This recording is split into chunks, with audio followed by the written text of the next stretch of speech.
네, 시청자 여러분 안녕하십니까? 파이널샷 진행을 맡은 최효은, 신민영입니다. 네, 오늘은 그 어느 때보다도 무거운 마음으로 인사를 드리는 것 같습니다. 제주항공 참사로 인해서 많은 분들 또 걱정이 많으셨을 텐데 그래도 한국 증시 오늘 양시장은 상승세를 띠면서 거래가 되고 있습니다. 코스피는 강보합권, 코스닥은 1% 이상의 강세 탄력 받아가고 있는데요. 오늘은 2024년의 마지막 거래일인데 사실 12월 한 달간의 흐름을 생각해 본다면은 오늘 시장의 상승은 사실상 좀 부족한 상황입니다. 다만 오늘 코스닥 안으로는 외국인 투자자들의 거래 대금이 들어가고 있고요. 1,000억 원 넘게 제약바이오 쪽으로 거래 대금이 크게 실리고 있는 상황입니다. 네, 이번 참사 희생자분들께 진심으로 깊은 애도의 말씀을 드리면서 시작해 보겠습니다. 오늘 그래도 마지막 거래일이다 보니까 그래도 유종의 미를 거두어야 할 것이고 이번 주는 이제 다음 주부터 본격적으로 시작될 2025년 장세를 준비하는 시간을 가져봐야 할 텐데요. 오늘도 저희가 2시간 끝까지 함께 하시면서 어떤 전략이 가장 유효할지 함께 고민해 보시면 좋겠습니다. 네, 오늘도 준비했습니다. 시장 마감 위한 마지막 한방. 지금 출발할게요. 파이널샷.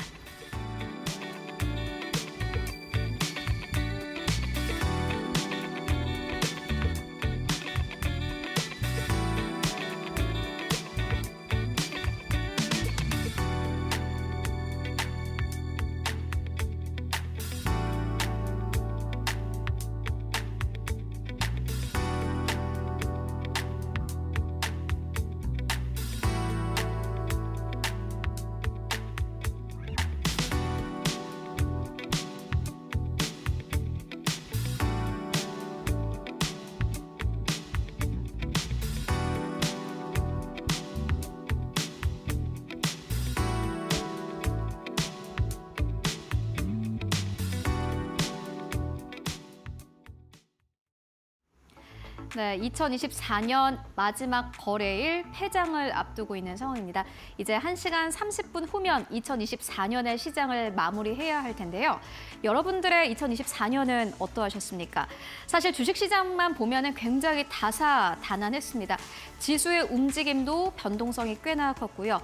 그만큼 큰 이슈들도 많았습니다. 오늘은 2024년을 정리해보고 가도록 하겠습니다.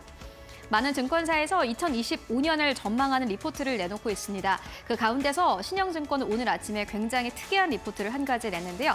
특이하다라기보다는 특별하다라는 표현이 맞을 것 같습니다. 신영증권이 2024년 나의 실수라는 제목의 리포트를 발행을 했습니다.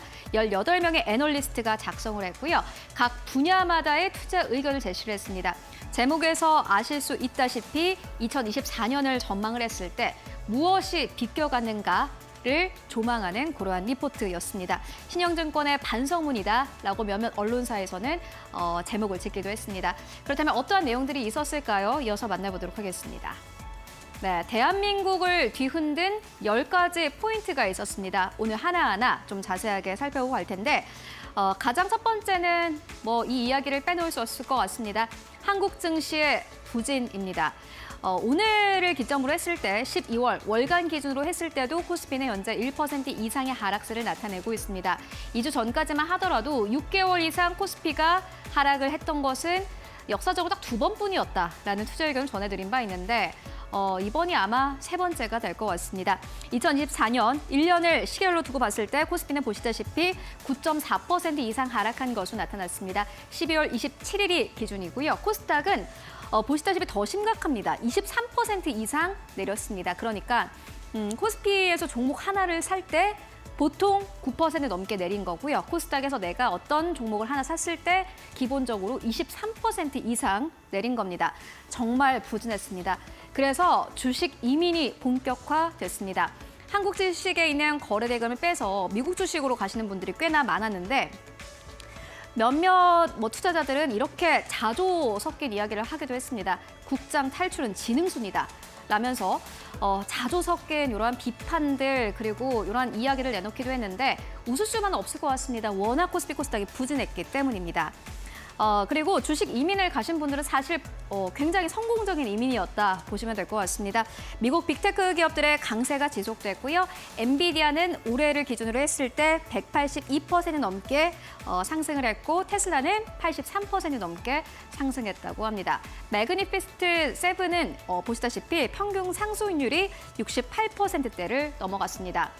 이렇게 미국의 빅테크 기업들의 주가가 두 자릿수, 많게는 세 자릿수 이상의 상승 흐름을 보여줄 때 한국의 시가총액 1위 기업인 삼성전자의 부진은 이어졌습니다. 오만전자라는 이 이야기가 이제는 어떻게 보면 다행으로 여겨질 정도입니다. 2024년에 장중한 때는 5만 원 선이 깨지기도 했습니다. 물론 4만 원대 후반으로 갈 때는 금방 반발 매수세가 들어오긴 했습니다만은 한국 이 전체 주식시장을 어떻게 보면은 이끄는 기업이라고도 볼 수 있는데 삼성전자가 부진했다라는 것은 그만큼 투자 심리가 꺾였다라는 의미이기도 합니다. 그리고 이번 해에 5번째 또 포인트를 뽑는다면은 중앙은행의 피봇입니다. 페드는 이번 해 100베이시스 포인트의 금리를 인하를 했고요. 한국은행은 50베이시스 포인트의 금리를 인하했습니다. 그나마 위안이 되는 부분이 아닐까 싶습니다. 이어서 6번째 토픽 함께 만나보시죠. 네, 6번째 토픽은 차이나 포비아입니다. 전 세계의 많은 국가들이 이제 중국을 제대로 견제하고 나섰습니다. 미국도 마찬가지고요. 일본도 마찬가지고 한국도 마찬가지고 유럽도 마찬가지입니다. 유럽 같은 경우에는 이제 전기차 시장이 사실상 거의 중국에 잡아먹혔다라는 표현이 어색하지 않을 정도로 사실 중국을 이제 견제해야 되는 상황이겠고요. 미국도 마찬가지입니다. 그리고 한국의 경우에는 자동차뿐만이 아니라 반도체도 역시나 중국 쪽에 현재 좀 따라잡히고 있는 상황입니다. 이 때문에 삼성전자가 부진한 거겠죠. 7번째는 대기업 구조 조정입니다. 중국이 치고 올라오면서 M&A 후유증이 있는 기업들은 어려웠다라고 신영증권에서는 평가를 했고요. 또 8번째 이슈도 굉장히 핫한 이슈이기도 했습니다. 2024년 미국의 대통령 선거가 있었습니다. 트럼프 당선인은 또 돌아왔습니다. 신영증권에서 이렇게 이야기를 했는데 한 번 경험해 보긴 했지만은 걱정이 앞서는 것은 어쩔 수 없다라는 이렇게 평가를 내리기도 했습니다. 내년 1월이 되면은 이제 트럼프 당선인의 취임식이 있을 테고 이때 다시 한번 변동성이 커질 수 있다라는 전망들도 나오고 있습니다.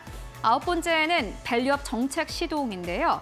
첫 술에 배부르지는 않았지만 의미 있는 발걸음을 띄었다라고 평가를 했습니다. 특히나 최근 들어서 기업 밸류업 프로그램에 들어가는 기업들 중심으로 외국인들의 반발 매수세, 저점 매수가 들어오는 것도 특징이라고 할 수 있겠고요.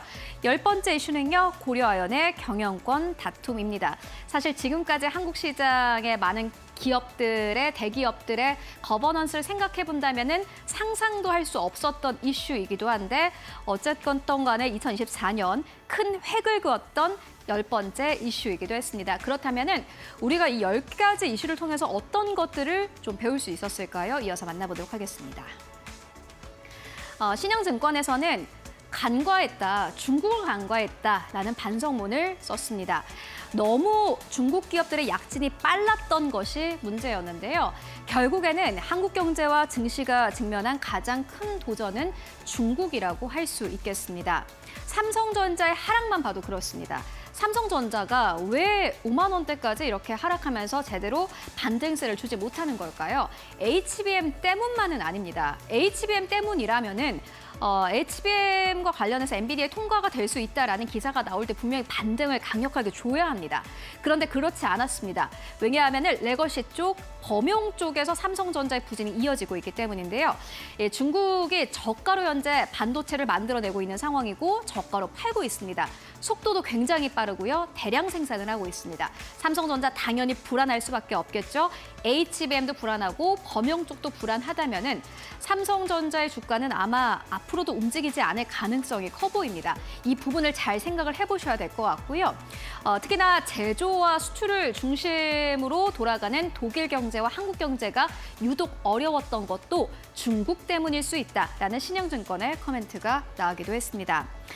그리고 이제 지금 이 시점에서 저렴해 보이는 밸류에이션이 더 싸지는 밸류에이션 트랩에 대해서는 늘 경계를 할 필요가 있다라는 투자 의견 함께 제시가 되기도 했는데요.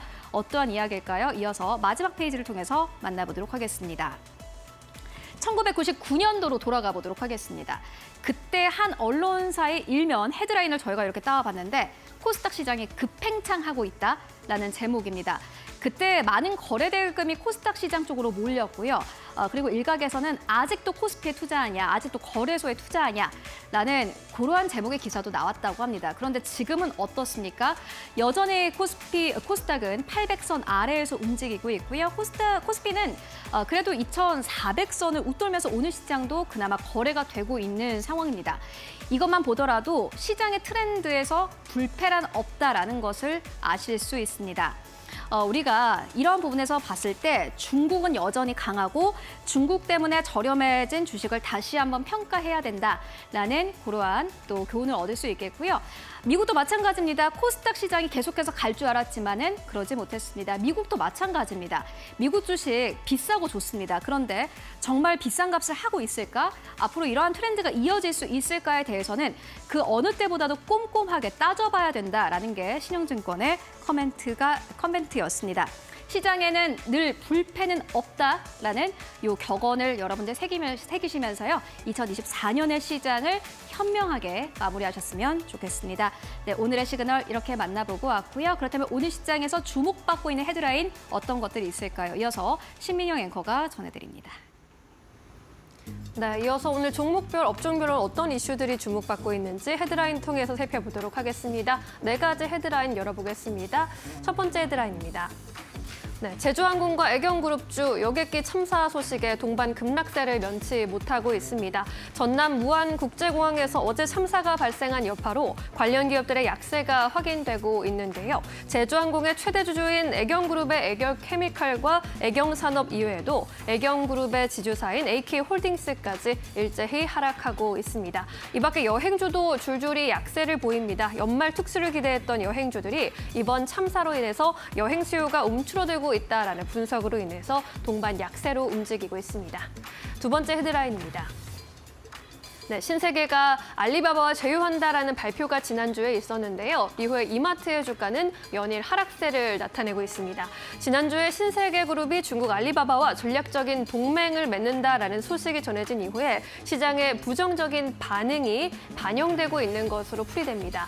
한화투자증권에서는 중국 자본에 대한 국내 소비자들의 반감이 형성될 수 있어서 이마트의 부담으로 작용할 가능성이 크다고 했고요. 특히나 중국으로의 개인정보 유출 가능성에 대해서 민감할 수 있기 때문에 관련해서 향후 이마트에서 소비자들에게 안정성에 대한 충분한 설명 과정을 거칠 필요성이 있다라고 지적하기도 했습니다. 세 번째 헤드라인입니다. 네, KCS 등을 비롯한 양자 컴퓨터 관련주의 상승세가 생각보다 오래 지속되는 느낌입니다. 오늘 장중에 KCS가 15,130원까지 오르면서 또 최고가를 경신하기도 했고요. 미국과 중국을 중심으로 양자 컴퓨터 칩 개발이 속도를 내고 있죠. 관련주 수혜가 부각되고 있습니다. 여기에 더해서 내년 1월에 개막을 앞둔 세계 최대 IT 전시회인 CES 2025에 양자 컴퓨팅 프로그램이 추가되었다라는 소식 전해지면서 관련 주에 온기가 더 퍼지는 모습입니다. 네 번째 헤드라인입니다. 네, 셀루메드는 주사제형 피부 이식제 개발 소식에 장중에 상한가를 기록하기도 했습니다. 주사제형 피부 이식제 신제품인 셀루덤 젠 개발을 완료했다라는 소식을 전했고요. 내년 초부터 생산시설 점검 및 시제품 개발에 나선다는 계획입니다. 셀루덤 젠은 퇴행성 관절염 통증 완화와 관절 주사 등 간단한 시술에 적용할 수 있어서 상업화가 되면 매출 상승에 크게 기여할 것으로 기대가 되고 있고요. 또한 미용 분야 활용도도 증가 추세인 것으로 알려지면서 많은 기대감 모으고 있습니다. 이렇게 4가지 헤드라인 살펴보셨습니다. 네, 이번에는 전문가 전화 연결해서 조금 더 자세한 내용 들어보겠습니다. 이데일리온 장창민 전문가 만나볼게요. 안녕하세요. 네, 안녕하세요. 이데일리 파트너 장창민입니다. 네, 오늘 4가지 헤드라인 전해드렸습니다. 어떤 내용에 조금 더 주목하고 계실까요? 네, 아무래도 오늘 시장에서 강한 흐름을 보여주고 있는 마지막으로 말씀해 주셨던 셀루메드 소식에 좀 주목하고 있습니다. 오늘은 좀 폐장일이다 보니까 잠시 쉬어가는 모습을 좀 시장 전반적으로 좀 보여주고 있는데 제약바이오 관련주만 좀 강세를 보이고 있습니다. 셀루메드가 주사제형 피부 이식제인 무세포동 종진 비신 제품 셀루뎀 젠을 개발했다는 소식이 들려왔었습니다. 덕분에 장 시작 후에 10분도 채 안 돼서 상한가를 기록했고 지금도 유지 중에 있는데요. 셀루메드에서 셀루뎀제는 퇴행성 관절염 통증 완화, 그리고 관절 주사 등 간단한 시술에 적용할 수 있다 보니까 상업화 시에는 매출에 즉시 기여할 것이라고도 밝혔습니다. 그리고 약 3주 전에 멜리틴 기반 RNA LNP 백신 특허 출원 소식이 좀 들려왔었죠. RNA 치료제 시장은 암, 당뇨병과 같은 만성 질환에 대한 의료 수요 증가와 희귀 유전성 질환의 맞춤형 치료의 필요에 따라서 시장이 가파르게 좀 성장하고 있습니다. 한 리서치 업체에 따르면 2030년까지 연평균 13%의 고성장이 좀 전망된다고도 밝히기도 했는데요. 우리나라 주식시장 특성상 제약 바이오 종목이 강세를 보이면 다른 제약 바이오 종목들도 강세를 보이기도 하죠. 그래서 샤페론이라는 기업도 한번 눈여겨보시면 좋을 것 같습니다. 샤페론은 약 2주 뒤인 1월 12일에 내년인데 미국 샌프란시스코에서 개최되는 BFC 글로벌 헬스케어 컨퍼런스에 초청받았고 이 행사에서 아토피 피부염 치료제, 누겔과 알츠하이머 치료제인 누세린 등의 주요 파이프라인을 소개한다고 밝혔습니다. 이에 따라서 단기적인 상승을 내년까지도 한번 기대해봐도 좋을 것 같습니다. 네, 샤페론에 대한 이야기까지 해주셨습니다. 오늘 별개로 또 공략주로 보고 계신 종목은 어떤 종목이 될까요? 폐장일이다 보니까 조금 강한 종목을 좀 노려보면 좋지 않을까 싶어서 시메스라는 종목을 한번 말씀드려볼까 합니다. 오후장 들어서 로봇 관련주들이 힘을 좀 강하게 내주고 있는데 시메스 같은 경우에는 지난 10월에 상장하고 별다른 반등이 없다가 V자 반등을 보여주면서 시장을 역행하고 있는 종목이기도 한데요. 국내 비전 인공지능 로봇 전문 기업인 시멘스는 물류 및 제조 산업에도 솔루션을 적용하면서 사업 다각화에 박차를 가하고 있습니다. 로봇 시스템 설계부터 AI 모델 생성 그리고 서빙까지 모두 자체 개발하는 시멘스는 AI 지능형 로보틱스 시장에서 국내 최고 수준의 양산 기술을 확보했다는 평가를 받고 있기도 합니다. 지난주에는 또 현대무벡스하고 21억 원 규모의 물류 로봇 자동화 솔루션 단일 공급 계약을 체결했는데 시멘스의 물류 로봇 솔루션이 현대무벡스의 물류센터에 도입될 예정이라고 합니다. 그리고 올 하반기에 3건의 신규 정부 지원 연구 사업에 선정되면서 정부의 픽을 받았다라는 내용도 나왔었는데 약 50억 규모의 연구 개발 사업을 본격화하고 있습니다.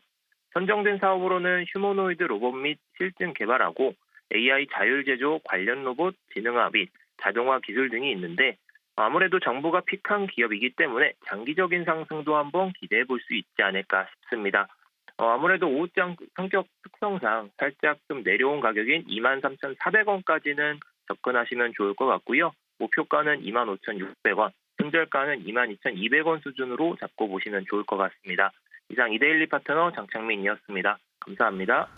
네, 올해 상장한 로봇 기업 시메스까지 다시 한번 점검해봤습니다. 그렇다면 오늘 외국인과 기관은 어떤 선택을 하고 있을까요? 최효은 앵커와 함께 살펴보시죠. 네, 먼저 오늘 외국인 투자자들이 코스피 안에서 사고 있는 기업들부터 만나보도록 하겠습니다. 오늘 외국인 투자자들은 보시다시피 바이오주를 중심으로 사들이고 있습니다. 최근 들어서 외국인들의 바이오 매수세 강력해지고 있는 가운데 오늘 시장에서 특히나 두드러지고 있습니다. 유한 양행을 가장 먼저 사들이고 있고요. 두 번째로는 셀트리온, 세 번째로는 삼성 바이오로직스, 네 번째로는 한화 에어로스페이스, 다섯 번째로는 네이버 자리하고 있습니다. 매도하는 기업들 살펴보도록 하겠습니다. 삼성전자 오늘도 가장 첫 번째로 자리하고 있습니다. 두 번째로는 하나오션, 세 번째로는 SK하이닉스, 네 번째로는 현대차, 다섯 번째로는 카카오 이름 올리고 있네요. 이어서 코스닥으로 넘어가 보도록 하겠습니다.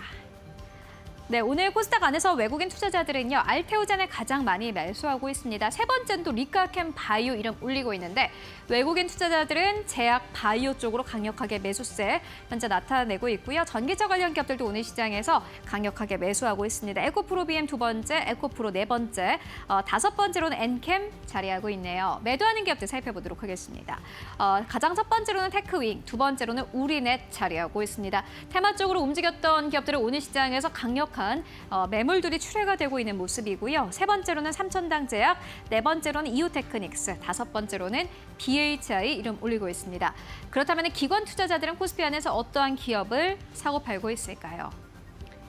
네, 기관 투자자들은 오늘 시장에서 SK하이닉스를 가장 많이 매수하고 있습니다. 삼성전자도 두 번째로 자리하고 있는 모습 보여주고 있고요. 세 번째로는 유한양행입니다. 기관 투자자들은 전체 코스피 지수를 베팅하는 듯한 포지션 보여주고 있습니다. 네 번째로는 셀트리온, 다섯 번째로는 LG화학 이름 올리고 있는데요. 특히나 최근 들어서 기관 투자자들이 LG화학을 연이어서 매수하는 것도 특징이라고 할 수 있겠습니다. 매도하는 기업들 살펴보시면요. 가장 첫 번째로는 대한항공 자리하고 있고요. 두 번째로는 두산밥켓, 세 번째로는 카카오, 네 번째로는 삼성물산, 다섯 번째로는 HD한국조선해양 이름 올리고 있습니다. 그렇다면은 코스닥 안에서는 어떠한 기업을 사고 팔고 있을까요? 만나보도록 하겠습니다. 네, 매수하는 기업들 살펴보시면은 비슷비슷한 이 기업들이 이름을 올리고 있습니다. 가장 첫 번째로는 리가켄바이오 자리하고 있고요. 두 번째로는 ABL 바이오입니다. 오늘 코스피 코스닥 통틀어서 결국에는 외국인 기관 수급이 몰리는 것은 바이오라고 할 수 있겠습니다. 세 번째로는 파마리서치, 네 번째로는 레인보우 로보틱스, 다섯 번째로는 ST팜 자리하고 있습니다. 그 가운데서 로봇주가 또 눈에 띄기도 하고요. 매도하는 기업들 살펴보시면 가장 첫 번째로는 JYP 엔터, 두 번째로는 HK 이노엔스, 세 번째로는 i3 시스템, 네 번째로는 솔트룩스, 다섯 번째로는 클래시스 팔아치우고 있는 상황입니다. 네, 지금까지 외국인 기관 수급 함께 살펴보고 왔습니다.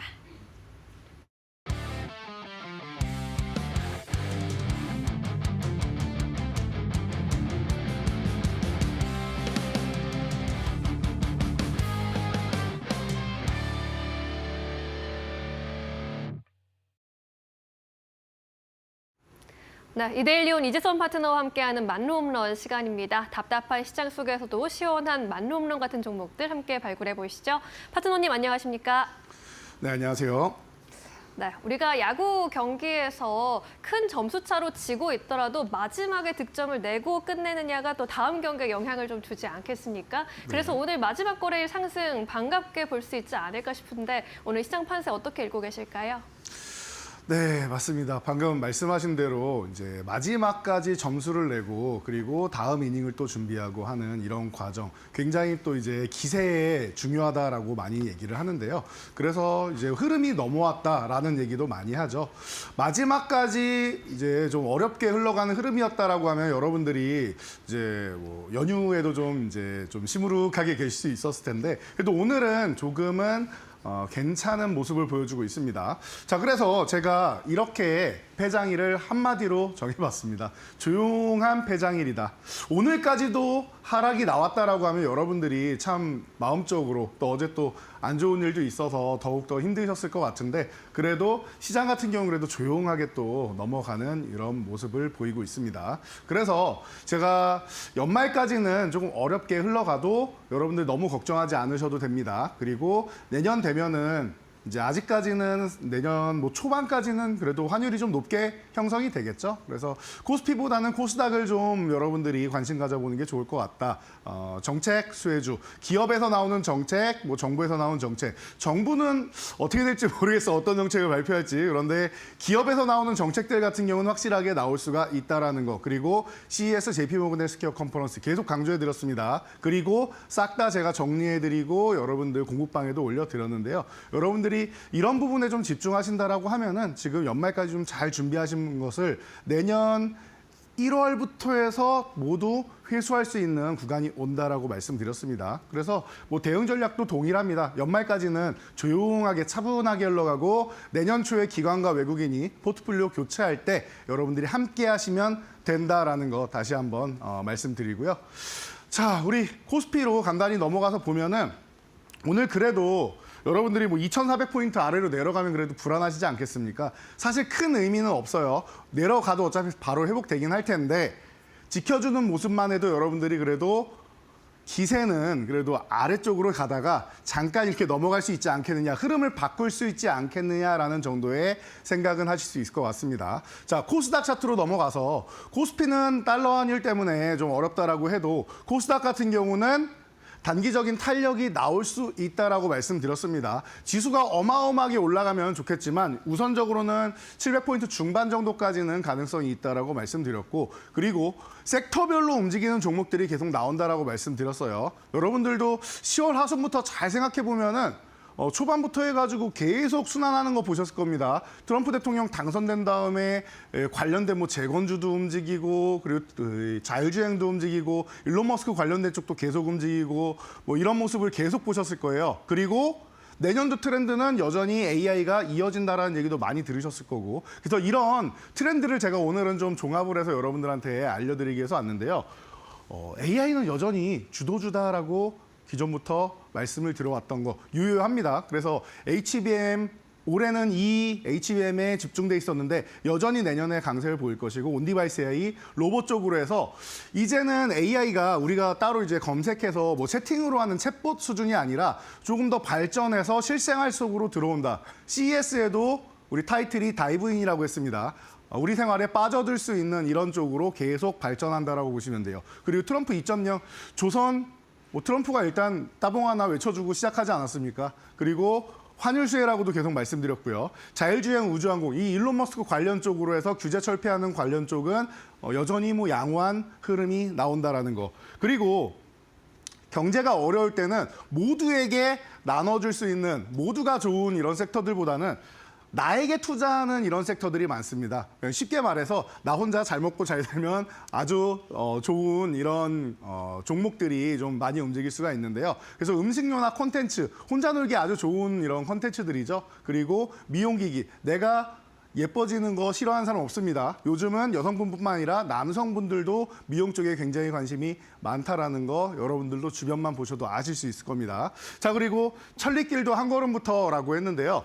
이제 기세가 반전돼서 넘어오기 시작하는 이런 부분들 그리고 바닥권에서 이제 출발했는데 다시 한번 또 휴식을 맞이한 이런 쪽을 보시면은 밸류업 올해 상반기에 좋았는데 하반기에는 잠깐 휴식 취하는 이런 구간을 만들고 있습니다. 그러면은 내년까지 그리고 자 밸류업 같은 경우는 우리나라는 당장 정책을 단호하게 내놓지 않는 게 더 좋을 수 있다라고 했습니다. 정부에서 잘 알지도 못하면서 어설프게 내놓으면은 여러분들이 화를 내시겠죠. 예, 모두가 마찬가지입니다. 외국인도 화가 날 거예요. 그런 의미에서 오히려 정부에서 빠르게 정책을 수립하지 않고 잘 모르면은 기업에서 하는 것들을 잘 보고 그중에서 좋은 것들만 뽑아서 정책으로 내놓으면 된다라고 과거부터 말씀을 드렸는데 오히려 한 걸음 한 걸음 스텝별로 올라가는 게 더 좋지 않나 싶습니다. 친환경 또한 2040년에서 50년까지 글로벌 시장에서 다들 이제 탄소 제로 쪽으로 간다라고 하니까 아직까지 시간이 좀 남았습니다. 한 단계 한 단계 스텝 바이 스텝으로 올라가는 이런 모습을 보일 거니까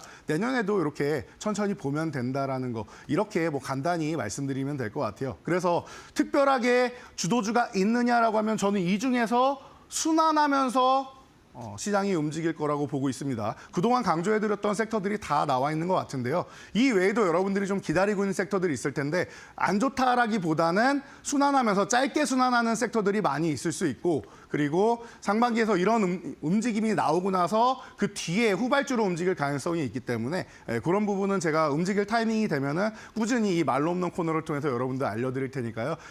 내년에도 같이 함께 하시면 좋을 것 같고요. 자, 그럼 오늘도 이제 오늘 제가 선정한 이제 선수들을 또 지켜봐야 될 것 같은데요. 자, 오늘 제가 준비한 코너 잠시 후에 여러분들 확인하시길 바랍니다. 네, 좋습니다. 2025년 주도주로는 어떤 업종들 중심으로 봐야 할지 먼저 정리를 좀 해주셨고요. 그렇다면 오늘 시장 강세로 쭉 마감해줄 수 있길 바라면서 오늘 시장에서 득점 낼 수 있는 종목들 하나하나씩 열어보겠습니다. 첫 번째 안타 종목으로는 기아 꼽으셨어요. 앞서 이야기해주신 포인트들 중에서 또 밸류업에 또 해당이 되지 않을까 싶어요. 맞습니다. 기아 같은 경우는 제가 밸류업으로도 가장 최선원주로 개인적으로 뽑습니다라고 말씀드렸던 종목인데요. 실질적으로 돈을 잘 벌어야 밸류업을 할 수 있다라고 말씀드렸습니다. 내가 벌어들여야지 주주분들께 돌려드릴 게 많지 않겠습니까? 자, 그런 의미에서 올해 매출 100조 원 돌파 예상되고 글로벌 시장으로 해서 이제 인도도 진출을 했죠. 유럽에서 점차 확대되고 있죠. 미국 조지아 공장에서 활성화되어서 이제 전기차를 생산하고 있습니다. 자, 그렇다라고 하면은 글로벌 시장 확장되는 거 추가적으로도 앞으로도 계속 긍정적이다라는 측면 여러분들이 보시면 되고요. 제가 현대차랑 기아를 놓고 항상 고민하시는 분들께 이렇게 말씀드렸어요. 국내 시장에서는 현대차가 뭐 같은 그룹 계열이지만 더 이제 브랜드 가치가 높지만 해외로 갔을 때는 브랜드 가치도 브랜드 가치지만 잘 생각해 보시라고. 어차피 같은 기업이라고 사람들이 생각하는 경우도 많이 있을 거고, 그리고 이제 유럽 같은 경우에는 실용성 있는 차들 좋아한단 말이에요. 미국도 마찬가지고. 그래서 각 스타일에 맞게 미국은 뭐 픽업 트럭이나 이런 쪽이 발전을 하죠. 그리고 유럽 같은 경우에는 소형차들 발전한단 말이에요. 그러면은 현대차 하면은 우리가 가장 먼저 떠오르는 거는 세단류 쪽부터 시작해서 다른 쪽으로 넘어가게 되어 있는데, 기아 같은 경우는 유럽에 딱 맞는 경차 중심으로 우리가 많이 알고 있습니다. 자, 그리고 북미 쪽으로 가더라도 픽업 트럭 쪽, 뭐 이런 쪽이나 SUV 쪽인데, 자연스럽게 기아는 이 양쪽에서 굉장히 높은 인지도를 가지고 있다라는 거. 그래서 글로벌 시장에 진출할 때 좀 더 유리하지 않겠느냐로 제가 누누이 말씀을 드려왔었고요. 자, 그리고 주주치단 정책, 밸류업 쪽 같은 경우는 말할 필요가 없는 것 같아요. 자사주 5천억 매입해서 5천억 다 소각하겠다라는 이런 2,500억은 이미 소각했고 2,500억은 실적만 맞춰지면 소각한다라고 하는데 어렵지 않을 것 같죠. 주주 환원율 35%를 목표로 하고 있다라고 합니다. 자연스럽게 안타 종목 정도로는 어렵지 않은데, 조금 가서 안타가 아니라요. 여러분들 좀 무거운 종목이긴 하니까, 그리고 여러분들이 대신 이런 부분이 있습니다. 대형주이기 때문에 좀 많이 살 수 있어요. 비중을 크게 가져갈 수 있단 말이에요. 그래서 좀 많이 가져가고 좀 편안하게 가져갈 수 있는 이런 안타 종목으로 기아 선정했으니까요. 여러분들이 편안하게 볼 수 있는, 가장 내 포트폴리오를 안정적으로 지켜줄 수 있는 이런 종목으로 여러분들이 보시면은 아주 편안하게 가져가실 수 있지 않을까 싶습니다. 네, 오늘의 안타 종목 기아로 살펴봤습니다. 두 번째로 살펴볼 이제 2루타 종목으로 넘어가 보도록 하겠습니다. 폴라리스 AI 골라주셨는데, 이제 AI는 여전히 주도주가 될 거다라고 해주셨고, 소프트웨어 또 좋다라는 점 계속해서 짚어주고 계시네요. 요즘에 또 폴라리스 프로그램도 많은 분들이 이용하고 계시더라고요. 네, 사실 저도 이제 스마트 기기에 이 뷰어 정도는 이제 설치해놓고 감사하게 이제 보고 있는데, 그런 것 같아요. 제가 이 기업을 소개해 드릴 때 우리도 사람도 이력서를 예쁘게 잘 꾸며야 내가 원하는 좋은 곳에 취업을 할 수 있고, 그리고 이직을 할 때도 좀 편안하다, 뭐 이런 말씀을 많이 드렸는데요. 저는 가장 우리나라 AI 기업 중에서 이력서를 잘 써놓은 기업이 아닌가 싶다라고도 누누이 여러분들께 설명드렸습니다. 자, 2025년 트렌드 이 부분에서 이제 CES에서 혁신상을 받았고, 테슬라와 애플이 인정을 했죠. 테슬라의 자동차에 이제 이미 탑재가 되었고, 그리고 올해는 애플에도 이제 탑재가 되기 시작을 했죠. 그러면서 이게 메타버스 기기까지도 해서 온디바이스 AI 쪽으로 쭉쭉 진출하고 있다라는 거. 그리고 오비고와 함께 이제 글로벌 시장의 차량용 AI 시장 쪽으로 해서 오피스를 탑재하고 있다라는 거. 이런 부분을 여러분들이 보면은 이력서에 가장 좋은 게 뭡니까? 애플, 테슬라 같은 가장 세계에서 거대하고 뜨거운 기업들에 탑재했다라고 하면은 이런 경험을 삼아서 다른 기업들도 계약이 계속 나올 수 있다라는 거. 여러분들이 이런 부분을 체크해 보시면 되고요. 그러다 보니까 AI 기업들 같은 경우도 바이오 기업들처럼 기술은 있는데 적자 기업이 대부분이란 말이에요. 그런데 폴라리스 그룹주 같은 경우는 이미 흑자 전환이 돼 있는 기업이다. 돈을 이미 벌기 시작하고 있는 기업이다라는 측면에서 보면은 가장 안정적인 이런 성장세를 보일 수 있다. 그리고 이미 실적이 나오고 있으니까 내년에 확장되기 시작한다. 이런 기존 이력서를 활용하는 폭발적으로 또 성장할 수 있지 않을까 싶습니다. 그래서 이번 이제 CES 2025년 혁신상 수상하면서 더욱더 뻗어나가기를 기대하는 마음 가지고 있고요. 그리고 주가도 그에 순응해서 최근에 굉장히 좋았다가 잠시 쉬고 있는데, 지금처럼 이렇게 쉬고 있는 이런 주가 너무나도 좋죠. 여러분들이 좋아하는 상승 이후에 눌림목 구간에 있으니까 이런 구간에서 여러분들이 관심 가져 보신다라고 하면은 뭐 2루타, 제가 좀 겸손하게 표현한 것일 수도 있는데, 오늘은 이제 내년을 준비하면서 이제 네 종목을 이렇게 뽑으려고 하니까 너무나도 좀 박빙이더라고요. 그래서 뭐 사실 폴라리스 오피스나 폴라리스 AI 같은 경우는 말로 홈런을 가도 이상할 게 없는 이런 종목들이지만, 오늘은 겸손하게 2루타 정도로 종목이 좀 가볍고 하다 보니까 이 정도로 여러분들께 설정해 드렸으니까 여러분들이 편안하게 좀 들고 가실 만한 구간이 아닌가 싶습니다. 네, 2루타 종목 폴라리스 AI로 만나봤습니다. 예쁜 이력서를 써놓았고, 이에 따라서 돈 버는 AI 기업으로 주목받을 것으로 기대가 되고 있으니까요. 내년도 활약 기대해 보도록 하겠습니다. 3루타 종목으로 넘어갑니다. HLB 살펴볼게요. 오늘 제약바이오주들의 흐름이 좋습니다. 코스닥 지수 상승도 견인해주고 있고, HLB 역시 4%대 강세 보여주고 있는데, 이 시점에서 3루타로 봐야 할 이유는 뭘까요? 네, HLB 같은 경우는 사실 제가 이미 말로 없는 종목으로도 한번 소개를 해드려서 여러분들이 많이들 알고 계실 텐데요. 자, 분명히 간암 1차 치료제 FDA 승인 조금 밀려나서 여러분들이 실망감을 가지셨을 텐데 이제 다시 한번 수정한 다음에 공장 심사까지 끝나고 4월 정도에 되지 않겠느냐 그런데 2월에도 가능성이 있다는 얘기가 솔솔 들려오고 있습니다. 그러면은 12월부터 해서 여러분들 관심 가져야 됩니다라고 제가 교육해드렸고 바닥권부터 살살 올라오기 시작하고 있어요.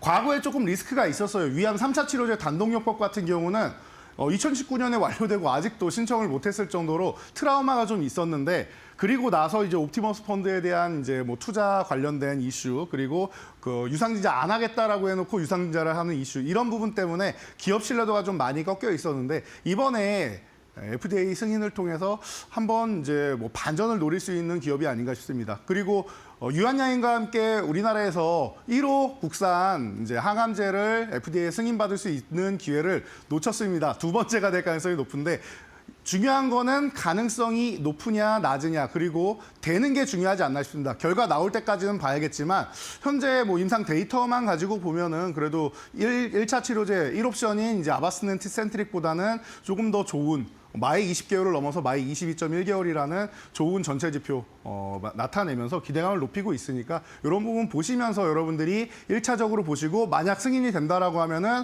차후 기다리고 있는 난소암이든 이제 뭐 위암이든 뭐 유방암이든 이런 쪽으로 해서 추가적으로 이제 완전 간의 이슈가 계속 나오고 있기 때문에 좋은 소식은 계속 들릴 수 있지 않을까 싶습니다. 기대감이 앞으로 이제 수년간 높은 기업이니까 이번에 꼭 잘 되기를 기원하는 마음에서 여러분들 바이오 중에서는 이 종목을 말씀드렸고 바닥권에서 제가 말로 없는 종목 선정해드리고 조금 올라와 있는데 아직 시작도 안 했다라고 봅니다. 여러분들이 이렇게 낮은 가격에서 모아가는 게 아주 편안한 구간이니까 여러분들 지금도 늦지 않았다. 3루타 종목으로 선정해 드려보도록 하겠습니다.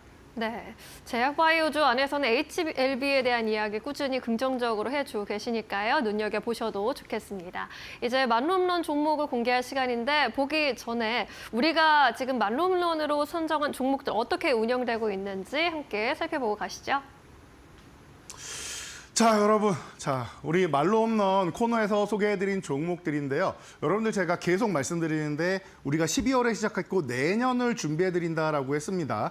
다행히 범양건영 같은 경우가 이틀 연속 상한가에 들어가면서 투맨날 제가 거의 최저점 부근에서 여러분들께 소개를 해드렸었죠. 그래서 80.7%라는 놀라운 수익률이 발생했는데 여러분들 이거 놀라실 거 없는 것 같아요. 좀 빠르게 이제 이슈와 맞아떨어져서 들어간 거지 이 밑에 있는 종목들 그리고 여기에 올라와 있지 않은 종목들 중에서 범양건영보다 더 뛰어난 수익률로 여러분들 말로 홈런을 달성할 종목들이 너무나도 많이 있습니다. 그러니까 내년까지 여러분들 내년 포트폴리오 준비했으니까 내년 1월, 2월에 보면은 굉장히 많은 종목들이 말로 홈런으로 도배돼 있을 거고 더 좋은 수익률 나올 거니까 여러분들 제가 계속 말씀드리지만 걱정하지 마세요. 지금 시장 바닥을 다지고 턴하기 직전에 기세가 반전되는 시장이니까 여러분들 기대 많이 해주시면 좋을 것 같습니다. 네, 좋습니다. 그렇다면 오늘 2024년의 마지막 만룸런 종목을 공개해 보도록 하겠습니다. 에이징랜드 꼽아주셨습니다. 이제 반도체 관련주이고 TSMC 관련주로 알려져 있는데 아직은 생소하신 분들도 있을 것 같아요. 네, 제가 사실 이 종목을 구도로는 몇 번 언급해드렸는데 최근에 좀 단기적으로 좀 많이 올라와서 타이밍을 기다리고 있었는데 그래도 마지막에는 한번 소개해드려야 되지 않을까 싶고 그래도 나쁘지 않은 가격권이라고 생각을 합니다. 자, 이 종목이 온디바이스 AI가 내년에는 이제 여기저기 탑재가 되면서 앞으로는 이제 휴머노이드 로봇에 AI가 탑재되어서 인간처럼 다니는 이런 시대가 온다라는 거 이런 부분에 대해서 일론 머스크도 테슬라의 미래라고까지도 얘기를 했습니다. 자, 그렇기 때문에 기존엔 범용으로 이제 사용되던 엔비디아나 인텔 이런 쪽이 많이 활용되었다면 이제는 브로드컴 주가가 최근에 올라오는 게 일부만 가져오는 거예요. 이렇게 생각하시면 됩니다. 범용은 만능 열쇠예요. 어느 자물쇠나 다 열 수 있습니다. 그런데 부피가 굉장히 크고 무겁고 합니다. 브로드컴 같은 경우는 딱 맞춤형 열쇠예요. 내가 필요한 사물함만, 내가 필요한 문만 열 수 있는 겁니다. 그러니까 작고 편리하고 전력도 조금 사용하게 됩니다. 그렇기 때문에 조금 더 가격적인 측면이나 여러 가지 활용적인 측면 그리고 속도적인 측면에서 긍정적일 수 있다는 거. 그래서 TSMC의 협력사, 과거에 AD 테크놀로지가 협력사였다 이제 삼성전자의 이제 디자인 솔루션 파트너로 넘어갔는데 그러다 보니까 이제는 유일하게 협력사로 남아 있습니다. 이런 부분에서 여러분들이 TSMC의 지금 성장 가능성 그리고 계속 좋아지는 실적, 사상 최고치, 1억 달러 돌파 이런 부분을 관심 가져보시면 될 것 같고요. 칩랩 플랫폼으로 해서 요즘에 뭐 AI도 플랫폼 얘기 나오고 이제 뭐 의료 쪽도 플랫폼 얘기 나오고 계속 플랫폼하고 테슬라도 사실은 플랫폼 기업이다라고 계속 말씀을 드려왔었죠. 칩랩 플랫폼을 통해서 맞춤형 설계에 굉장히 유리한 기술력을 먼저 확보를 하고 있습니다. 그래서 이 AI나 고성능 컴퓨팅 쪽으로 넘어갈 때 굉장히 설계의 유연성을 가져갈 수 있는 기업이다라는 거. 이런 부분을 여러분들이 생각하시면은 에이징랜드가 지금 바닥권부터 지금 볼 수 있는 거는 뭐 자연스러운 얘기다라고 체크하시면 될 것 같고요. 자, 이 종목 같은 경우는 지금 뭐 34,000원 구간 요 아래쪽에서 전후에서 움직이고 있는데 약간 높아도 되고 괜찮습니다. 35,000원 아래면 괜찮은데 34,000원 아래를 준다라고 하면은 감사합니다라고 여러분들 포착하시면 될 것 같고요.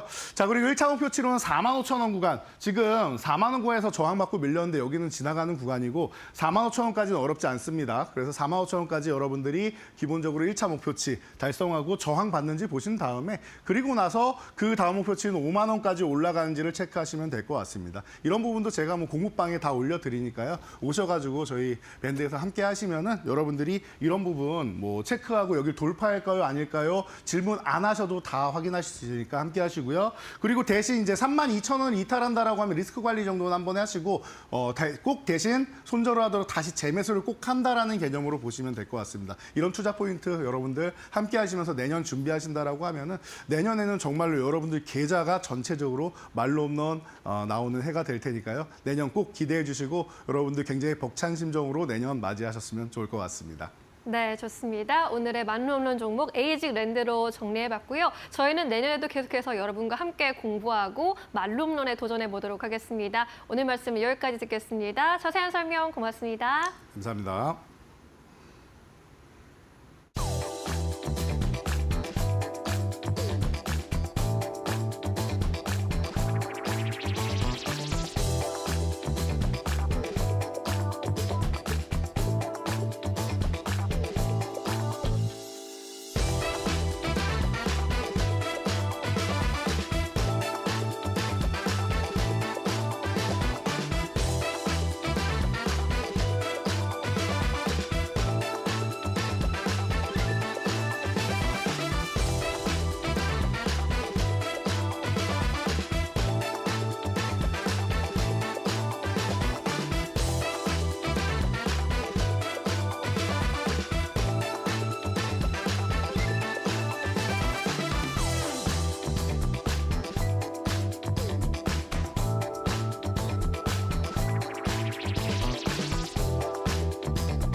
네, 팩트체크 코너로 이어가 보도록 하겠습니다. 오늘은 2024년의 마지막 거래일입니다. 2024년을 좀 정리를 해보고 가도록 하겠습니다. 오늘은 인사이트K의 배종찬 소장 모시고 이야기 나눠보도록 하겠습니다. 안녕하십니까? 안녕하십니까? 네, 일단 뭐 뉴욕 증시 상황부터 좀 짚고 가도록 하겠습니다. 산타 랠리 그리고 연말 랠리 좀 기대를 했었는데 뉴욕 증시도 워낙 고점까지 올라온 탓인지 약간 좀 조정인 것 같아요. 어떻게 보시고 계십니까? 그렇죠. 뭐 지극히 또 당연한 상황이라고 봐야 되겠죠. 맞아요. 근데 우리가 너무 뉴스 하나 전달되는 내용을 가지고서 또 비명소리를 지르고 그럴 필요는 없습니다. 네. 그러니까 또 나스닥 지수가 왜 내려갔나? 이거 어떡하나? 맞아요. 막 정말 하늘이 무너지는 것처럼 네. 만년이 지나도 지구는 그대로예요. 네. 그래서 뜻깊은 이야기를. 네. 그래서 너무 저는 하나의 뉴스에 또 한번 그래프가 이렇게 또 뒤집어졌다고 해서 너무 또 답답해 하시지 말고 좀 여유 있게 네. 그럼 또 좋은 일이 생기는 것이거든요. 그죠, 네. 그래서 항상 우리 이데얼리 TV 보시면서 또 우리 코너를 보시면서 조금 더 여유를 가질 때 또 우리 자산에도 또 여유가 생기는 것이거든요. 네. 그런 말씀 드리고 싶고 또 시간이 지나고 보면 다 해결될 문제인데 너무 그 시간에 갇혀서 고민하고 또 속 끓이고 이러다 보면 해결이 안 되는 것이거든요. 아, 왜 또 국장이 좀 신통치 않아서 미장에 넣었더니 왜 안 올라가? 막 이러시는 분들이 있는데 또 우리 방송 보시면서 또 천천히 하나하나 인사이트를 쌓아가다 보면 또 열리는 것이거든요. 그래서 저는 너무 또 무겁게 생각하시지 말고 마음을 열어두고 또 우리 국내 정치도 또 좋아져야 되니까 이런 부분들을 계속 좀 예의주시할 필요가 있지 않겠냐. 말 그대로 기술주 중심으로 차익 실현이 또 발생을 한 거죠. 그러니까 뭐 매도가 생기는 거고. 그러니까 또 세대면 유동성도 필요하고 또 좀 현금화해둘 필요도 있고. 네. 그러니까 미국인들도 마찬가지야. 아무리 트럼프 임기가 시작되면은 주식시장은 좋아진다 하더라도 그래도 어떻게 될지 몰라 하는 또 그런 마음이 있다 보면 또 미국 투자자들 입장에서는 그걸 대비하는 것도 필요할 것이고 또 기술주 중심으로 또 워낙 또 PER로 봐도 PBR로 봐도 좀 말이 오르긴 올랐잖아요. 뭐 심지어는 뭐 양자 컴퓨터 막 뭐 어쩌고저쩌고 이러면서 쭉쭉 올라가 네. 이러니까 그래서 여러분들이 항상 말씀드리는 겁니다만 너무 이런 정보들에 대해서 매몰되지 마라. 하지만 이걸 파고 들어가면서 내 스스로의 셀프 이 인사이트를 얻는 거 이게 무척이나 중요하다. 그걸 내 몸에 익혀서 내가 워렌 버핏이 되고 내가 피터 린치가 되는 것이 중요하지 너무 우리가 추종을 하는 것은 매우 위험한 거 아니겠습니까? 그래서 그럼에도 불구하고 우리가 산타랠리 실종됐다 여기에 방점 짓는 게 아니라 내년이 어떠냐 그러면 내년이 전반적으로 우리가 짧은 기간을 보면 뭐 내려오기도 하고 올라가기도 하고 뭐 그렇잖아요. 그렇죠. 인생은 롤러코스터니까. 근데 또 한편으로 길게 보면은 출발했는데 또 내려와 있어. 그리고 롤러코스터를 지나는 동안에는 막 빈명소리를 지르면 또 내려와 보면은 또 상쾌하기도 하고 또 그런 또 뭔가 좀 극한 상황에서의 이 정말 재미라는 게 있잖아요. 네. 만족감이라는 게 있잖아요. 우리가 놀이기구에 가는 놀이기구 공원에 가서 놀이기구를 타는 그런 이유가 있으니까 네.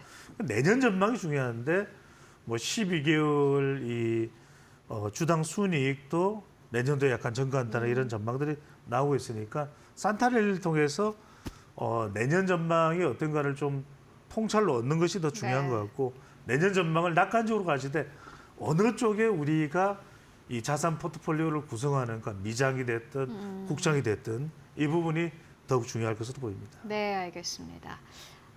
미국 증시는 사실 어떻게 보면은 단어에 좀 함몰되지 않는 게 중요하지 않을까 하는 생각 듭니다. 산타 랠리 요건 없었지만은 1년을 길게 봤을 때는 나쁘지 않았다. 아니 엄청 좋았다라는 평가가 맞을 것 같고요.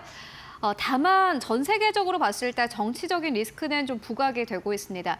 사실 올해 초에 극우 바람이 불 것이다. 그래서 금 사놔야 된다. 그렇죠. 라는 의견도 나왔었는데. 제가 이미 뭐 2, 3년 전부터 계속 네. 금을 좀 사둘 필요가 있다는 네. 말씀은 전달을 드렸고요. 그게 뭐 맞았냐 안 맞았냐를 떠나서 어떤 이유가 근거를 했느냐가 중요한 것이고 결국 불안정 지수, 빅스 지수가 계속해서 높았지 않습니까? 네. 그런 가운데 비트코인도 올라가는 상황도 있었고 그리고 금값도 올라가는 상황이 있었는데 중요한 건 이런 것 같아요. 그동안 우리가 경제로만 봤지만 이제는 2차 대전 이후로 가장 지금 정치적 변수가 커진 상황이다. 우리가 세계 지도자들을 이렇게 주목했던 적이 없어요. 왜냐하면 미국을 보세요. 트럼프. 벌써 비명소리가 나옵니다. 아, 러시아 푸틴. 아, 중국의 시진핑. 아, 아니 제가 무슨 우스개처럼 말씀드린 이랬던 적이 없어요. 북한 김정은. 지금 우리나라 상황은 어떻습니까? 권한대행의 권한대행 체제. 그러니까 무슨 말씀이냐면은 제가 실제로 공부를 계속했던 것이 폴리티컬 이코노미 문제라니 결과적으로는 경제 독자성으로 흘러가면 좋겠죠. 그런데 이 많은 시장, 전 세계적인 시장을 말씀드립니다.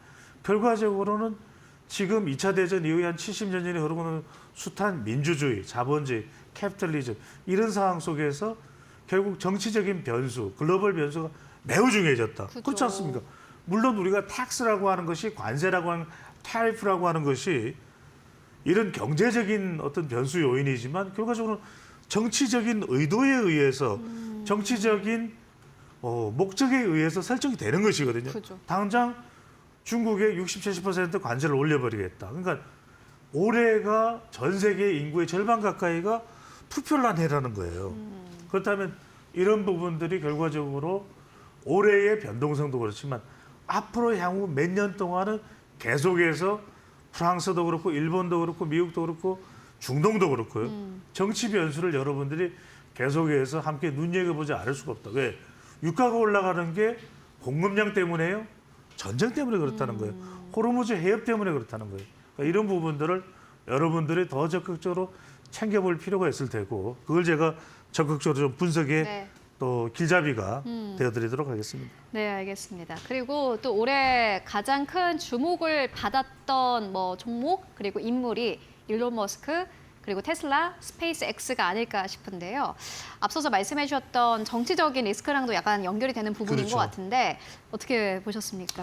유독 제가 뭐 최현 앵커도 아실 텐데 우리 방송 나와서 많은 분들이 우리 최고 전문가들이시죠. 그러니까 이제 뭐 차트, 일봉, 월봉, 목눌림 뭐 온갖 이야기를 다 해주십니다. 지표 분석도 해주시고. 근데 저는 지수는 지수대로 최고 전문가의 의견을 참고해서 저는 사람을 보라. 역대 유례가 없는 사람을 봐야 되는 현상이 펼쳐지고 있다는 겁니다. 말 그대로 이제 이른바 머스크 지수도 나올 테고 그러면 우리가 마이크로 스트래티지 같은 경우에는 기업 활동이 아니라 비트코인을 가장 많이 가지고 있는 기업이기 때문에 주가가 올라가는 거예요. 테슬라도 뭡니까? 차가 많이 팔려서 그 이유도 물론 있겠죠. 하지만 더 큰 이유는 머스크라고 하는 이유. 그러니까 일론 머스크가 미국의 이 전기 자동차, 심지어는 중국에서도 지금 모델 Y가 완판된 상황이죠. 그런 상황이라면 중국은 사실 전기 자동차가 완전히 지배하고 있는 나라잖아요. 그죠. 근데도 불구하고 우리나라에도 버스가 많이 들어와 있어요. 중국산 버스 땡땡땡땡땡 하는 그 소리 들리면 중국산 버스예요. 근데 그런 상황인데도 불구하고 테슬라는 오를 만큼 올랐어요. 지금 보면은 26일 기준으로 $450 연초보다도 거의 한 193%나 상승했습니다. 근데 미주어 정권의 라케시 같은 사람은 어떤 얘기를 하냐? 목표 주가를 $515로 예상을 해요. 그리고 이것보다도 더 올라갈 수도 있다. 그러면 결국 테슬라 요인이라는 게 다른 요인도 있죠. 물론 차의 공급량, 생산량 이런 것도 있겠지만 결과적으로는 여기에 자율주행이다, 머스크다 이런 요인들이 결합이 되어 있다고 하는 거. 그러니까 이른바 머스크 인덱스, 트럼프 인덱스, 또 유럽으로 가보면 뭐 천연가스가 됐던 퍼틴 인덱스 이런 부분들을 굉장히 봐야 돼. 우리나라 같은 경우는 뭡니까? 권한대행 인덱스가 되겠죠. 이런 것까지도 굉장히 쏙 쓰린 이야기예요.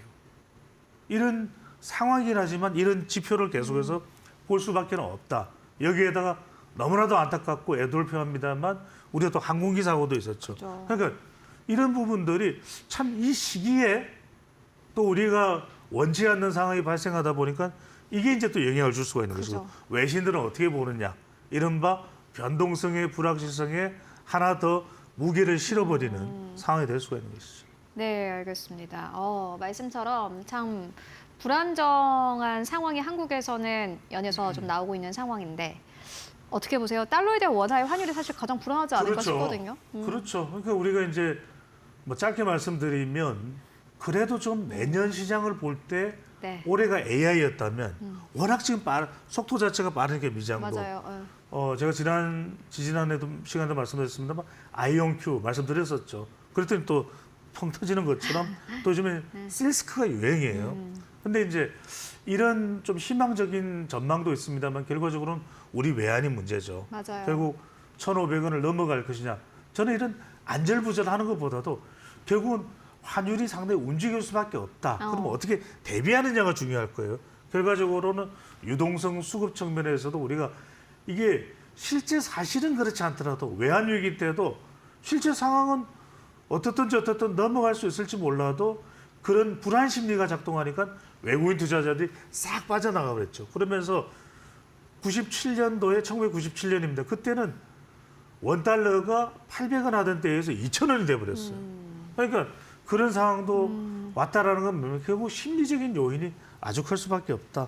결국 우리의 지금 정치적인 불확실성 또 최근 대외 여건 자체가 트럼프라고 하는 예측 불가성 이런 부분들이 우리에게 큰 영향을 줄 수밖에 없거든요. 그래서 워낙 자산에 대한 투심 위축이 있겠죠. 그래서 이걸 대비하고 이것 자체를 우리가 판단하고 투자가 됐든 또는 경제 정책이 됐든 또는 한국은행의 금리 인하가 됐든 이걸 미리미리 좀 선제적 대비가 필요하다는 말씀.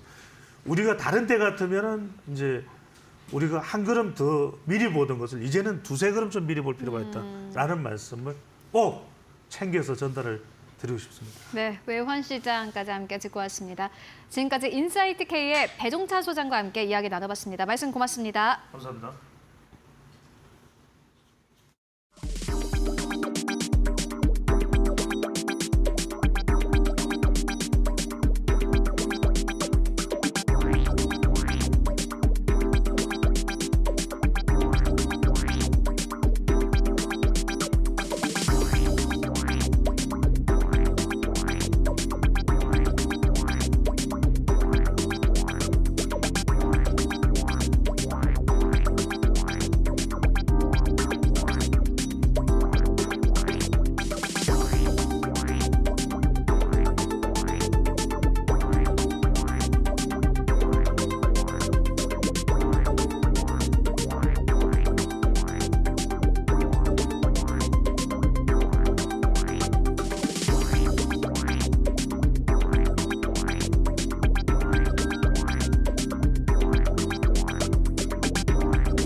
마켓 무버입니다.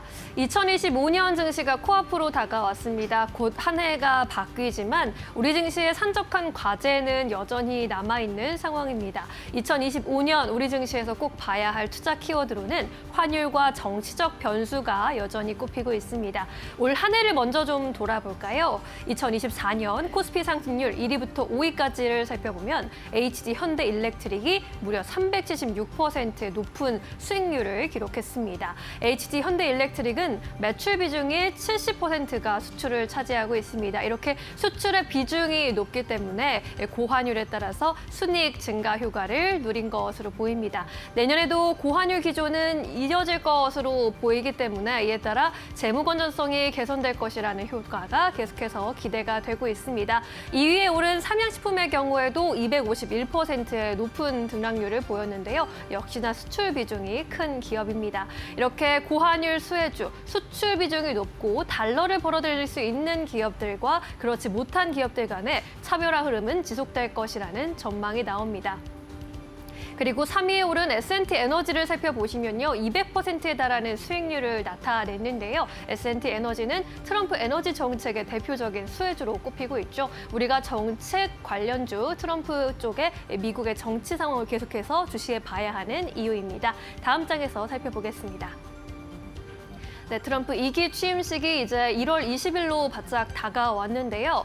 트럼프 2기 취임식을 앞두고 미국에서는 끝없는 기부 행렬이 이어지고 있습니다. 모금액이 역대 최대로 2억 달러에 이를 것으로 전망이 된다고 하는데요. 100만 달러 이상의 직접 기부자가 트럼프 만찬에 참석할 기회를 얻는다고 합니다. 이에 따라 아마존과 오픈 AI, 메타, 우버, GM과 포드까지 모두 100만 달러 이상을 직접 기부했다고 합니다. 이제 테슬라뿐만 아니라 다른 기업들 역시 트럼프 눈에 들기 위해서 더더욱 노력을 하고 있는 상황인 거죠. 국내에서도 어떤 인물이 트럼프 2기 취임식에 참석할 수 있을까라는 부분도 큰 관심을 얻으면서 국내 증시에서도 테마를 형성하고 있는 상황인데 일단 류진 풍산 회장이 취임식에 초청된 것으로 알려져 있고요. 정용진 신세계 회장 역시 트럼프를 만나서 면담하게 되면서 정재계 인사 중 처음이었다라는 점 부각되면서 취임식에도 참석할 수 있지 않을까라는 기대감 받아가고 있습니다. 국내 정치 상황은 여전히 복잡한 상황이죠. 그 부분도 잘 체크를 해봐야 하는 부분입니다. 지난 금요일에 한덕수 대통령 권한대행의 탄핵이 가결된 바 있는데 이에 대해서 관련 외신 반응이 또 주말 사이에 많이 나왔습니다. 반응을 좀 종합해보자면 일단 블룸버그에서는 정치적 혼란이 가중되면서 경제적 불확실성 더 길어질 것이다라고 전망을 했고요. 또 뉴욕타임스에서는 리더십 위기가 심화하고 있다면서 한국의 경기도나 우려를 키우는 요인이다라고 언급을 하기도 했습니다. 이러한 외신들의 분석 속에서 정치적 불확실성으로 인해서 외국인들의 투심이 약화하고 원화 약세가 지속되는 악순환이 되풀이되고 있습니다. 12월 소비자 심리지수에서도 영향을 주고 있는데요. 이번 12월에 소비 심리지수가 88.4가 나오면서 전월 대비 12.3포인트나 급락하기도 했습니다. 지난 박근혜 탄핵 때보다 더 큰 등락률을 보이고 있는 건데요. 이렇게 소비자 심리지수에도 영향을 주면서 이 정치적 요인들이 그리고 환율까지 우리 증시에 계속해서 영향을 줄 수 있다는 점 감안하시면서 투자 계획 세워보셔야겠습니다. 지금까지 마켓무버 전해드렸습니다. 네, 이어서 오늘 시장에서 주목할 만한 이슈들, 종목들 함께 이야기 나눠보도록 하겠습니다. 오늘도 두 분과 함께 해보도록 하겠습니다. 지신포의 박근호 이사, 이델리온의 박정식 파트너 모셨습니다. 안녕하십니까? 네, 안녕하세요. 안녕하십니까? 네, 두 분과 인사를 하려니 갑자기 목이 메이네요. 오늘 어떠한 이슈를 두고 이야기를 나눠보면 좋을까요? 바로 주제 만나보도록 하겠습니다. 천연가스 관련주가 오늘 아침에 폭등세가 나왔습니다. 관련 상품들이 특히나 오늘 시장에서 상승 탄력이 강하게 나왔는데 앞으로 상승 압력이 확대가 될 것이다. 혹은 일시적인 급등이다. 이 두 가지 선택지를 두고 좀 이야기 나눠보도록 하겠습니다. 오늘 러시아가 우크라이나를 통해서 나눠줬던 이 천연가스를 이제 중단을 하겠다라고 밝히면서 오늘 시장에서 관련주들이 상승 탄력을 받았는데 먼저 박근호 이사님 어떻게 보십니까? 단답형으로 대답을 해야 된다라고 하면 높아지는데 이제 시작인 것 같습니다. 제가 봤을 때는. 오, 네. 이제 시작이다? 네. 굉장히 의외의 대답이네요. 그렇다면 박정식 파트너님께서. 네, 상승 여력은 일단 있어 보입니다. 오늘 선물 기준으로도 한 8% 정도 상승력이 나왔거든요. 네, 그래서, 근데요. 네. 네. 그래서 근데 일단 단기적으로 일단 봐야 될 것 같아요. 왜냐하면 이제 이런 이슈로 인해서 여러 번 이제 관련 종목들이 올라갔었는데 그동안 이제 지속적으로 상승력이 이어진 게 아니라 단기적으로 올라갔다가 내려갔던 측면이 좀 많기 때문에 단기적으로 접근하는 게 좋지 않을까라고 생각을 합니다. 일시적인 급등이다. 네.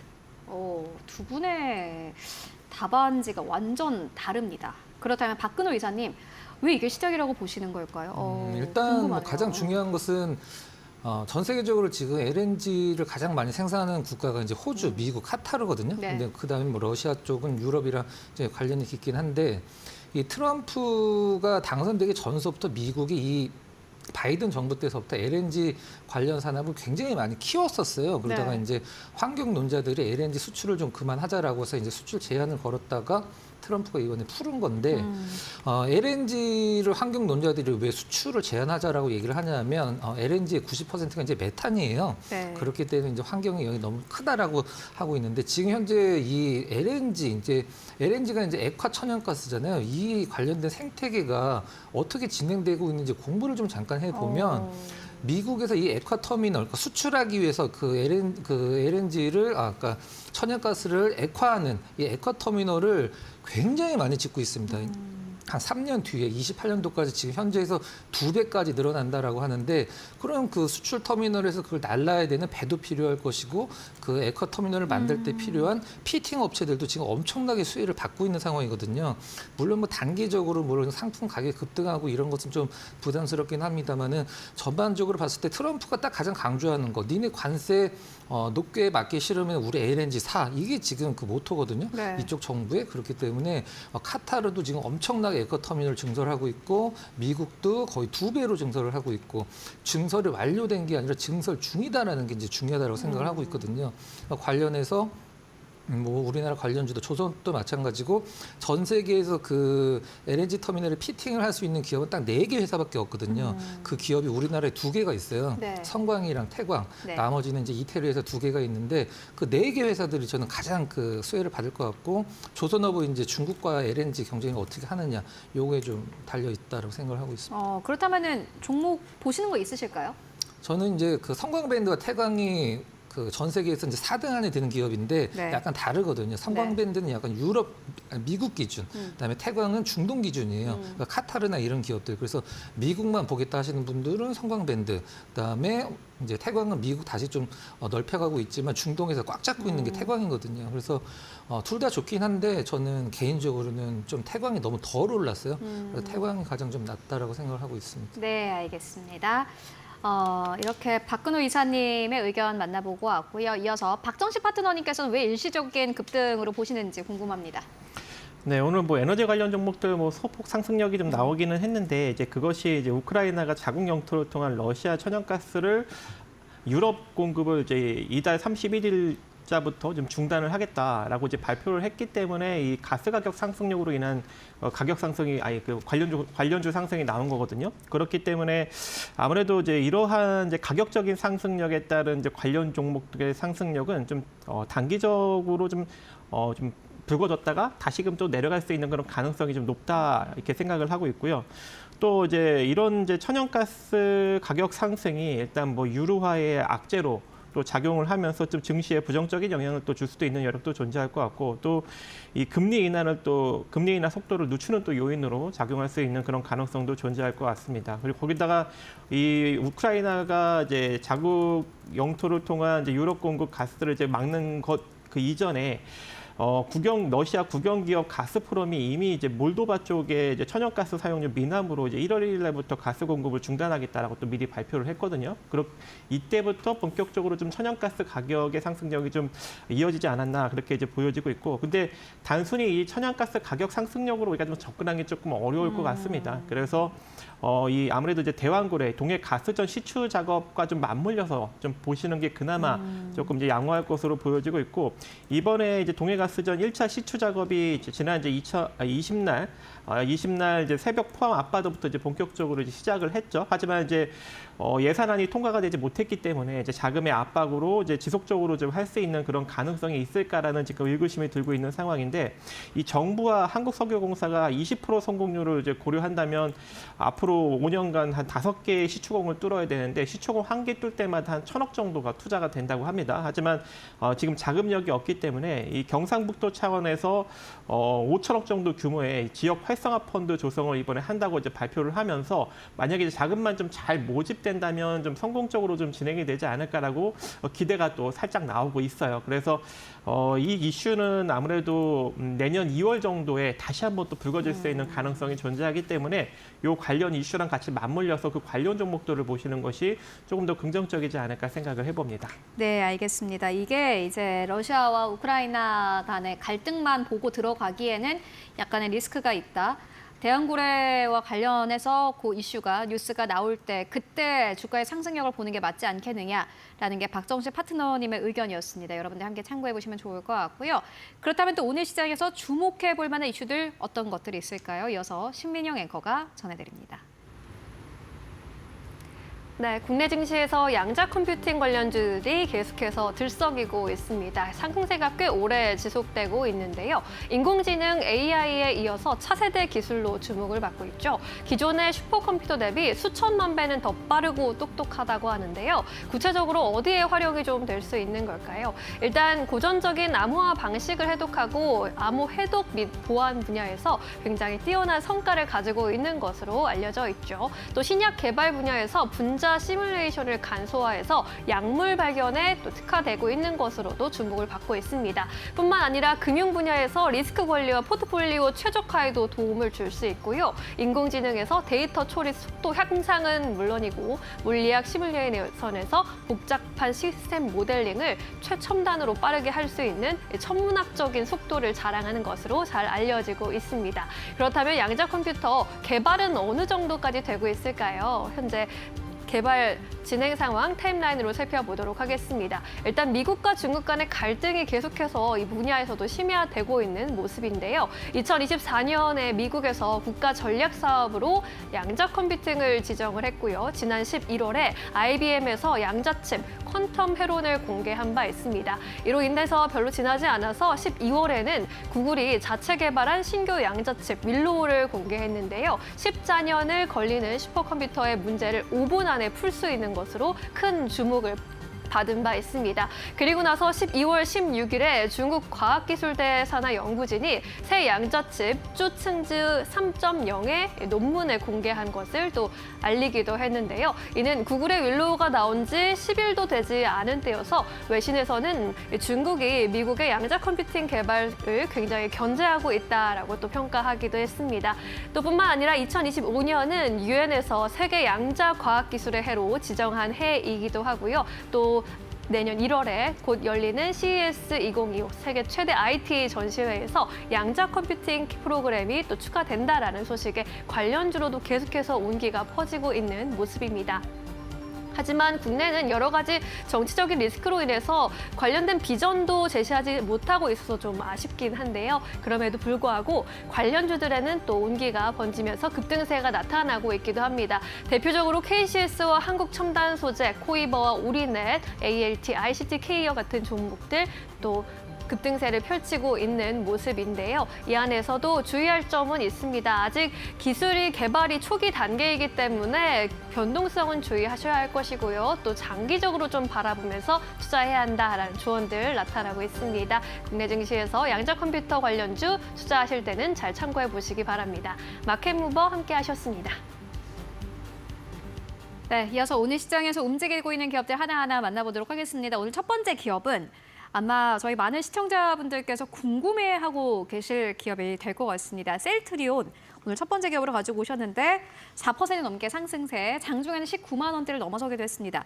드디어 셀트리온이 움직이는 걸까요? 네, 셀트리온 지금 3박자가 좀 맞는 것 같습니다. 차트도 좋고 네. 수급도 오늘 굉장히 좋아지고 있고 그다음에 실적도 좋아지고 있고 차트, 사실- 수급, 실적. 그렇죠. 예, 실적이 좋아지는 것 대비해서는 사실 주가가 올해 거의 좀 못 움직였죠. 올해 기준에서는 이제 연봉을 보면 이제 음봉으로 나와 있어서 실질적으로 마이너스라고 보시면 될 것 같은데 내년이 좀 약간 기대가 좀 많이 되는 상황이죠.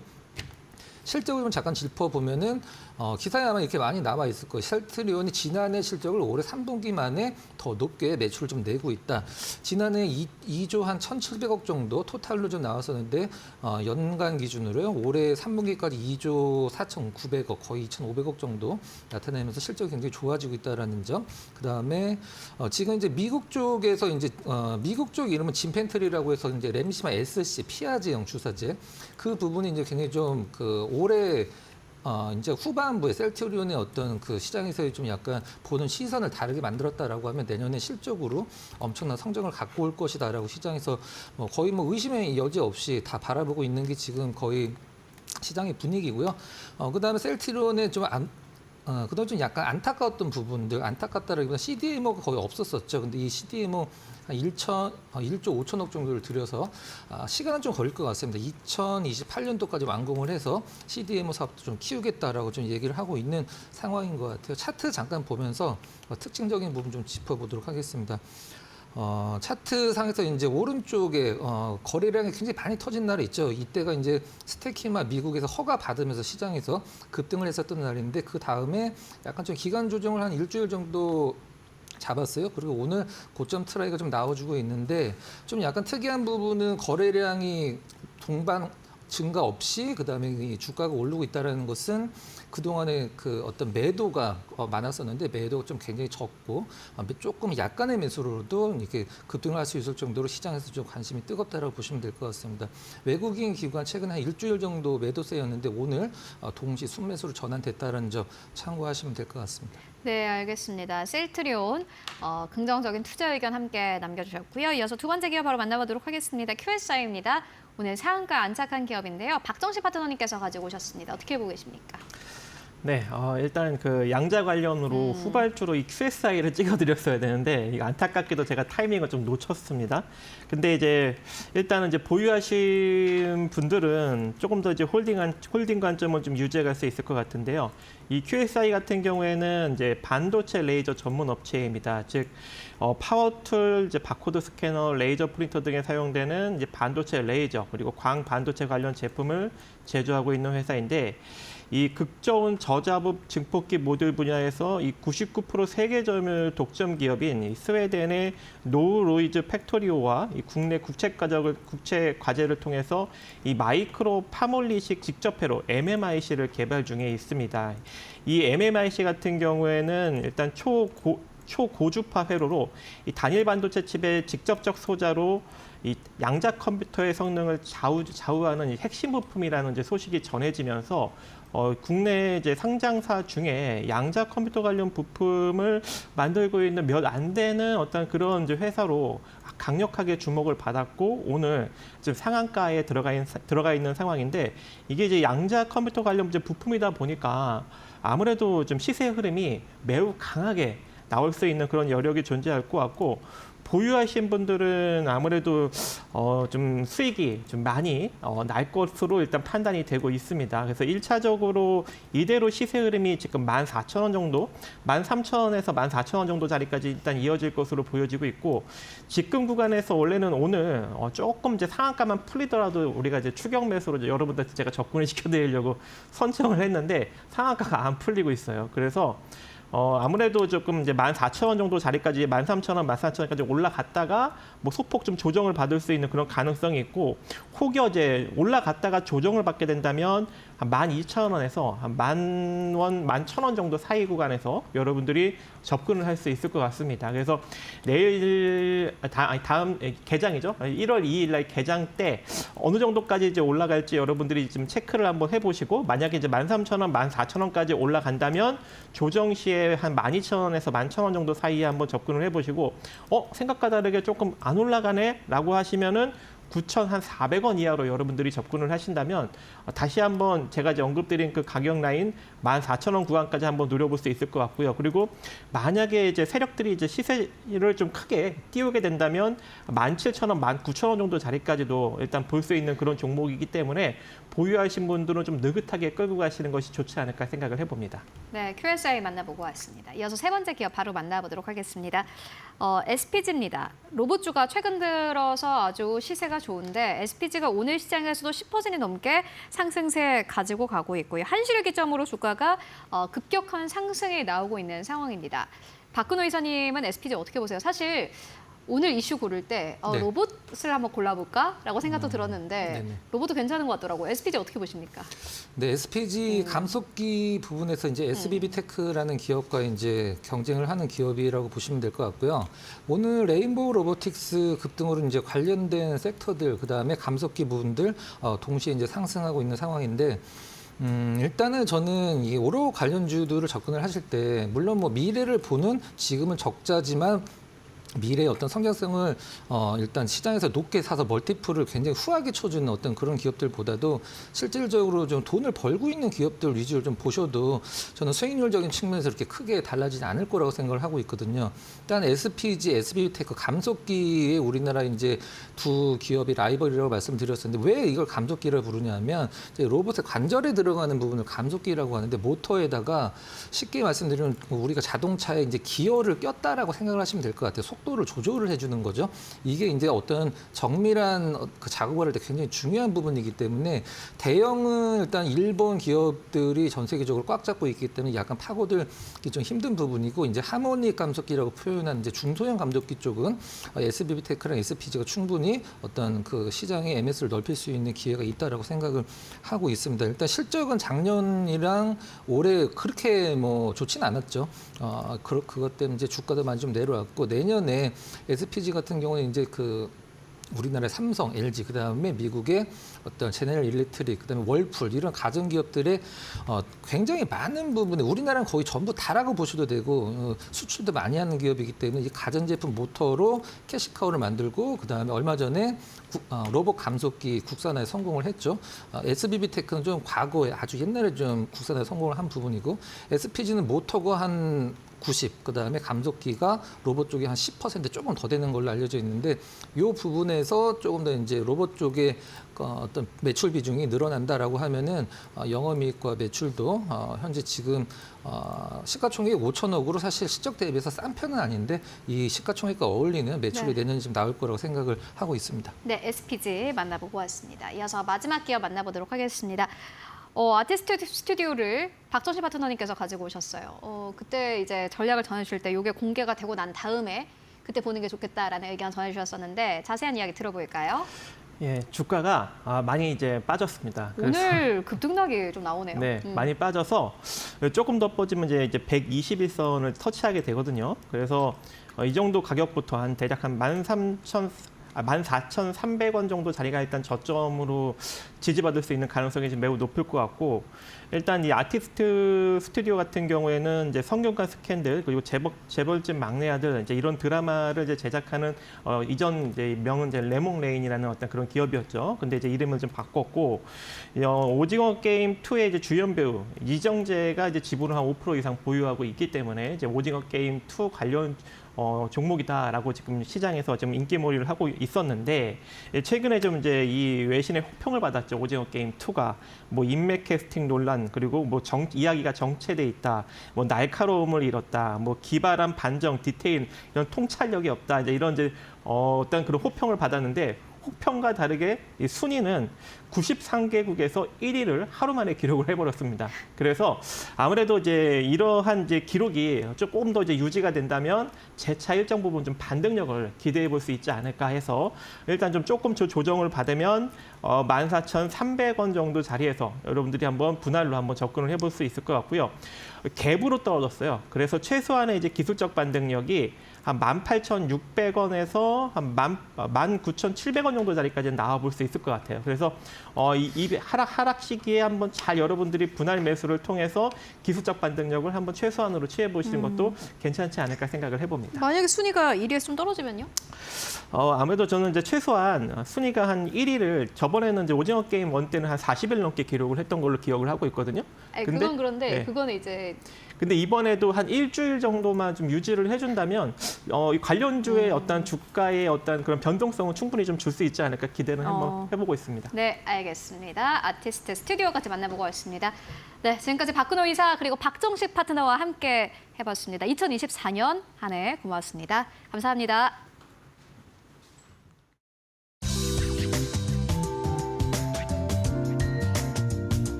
네, 마감 전략 세워보고 가도록 하겠습니다. SK증권 이천 지점으로 가보도록 하겠습니다. 서영훈 차장 연결되어 있습니다. 안녕하십니까?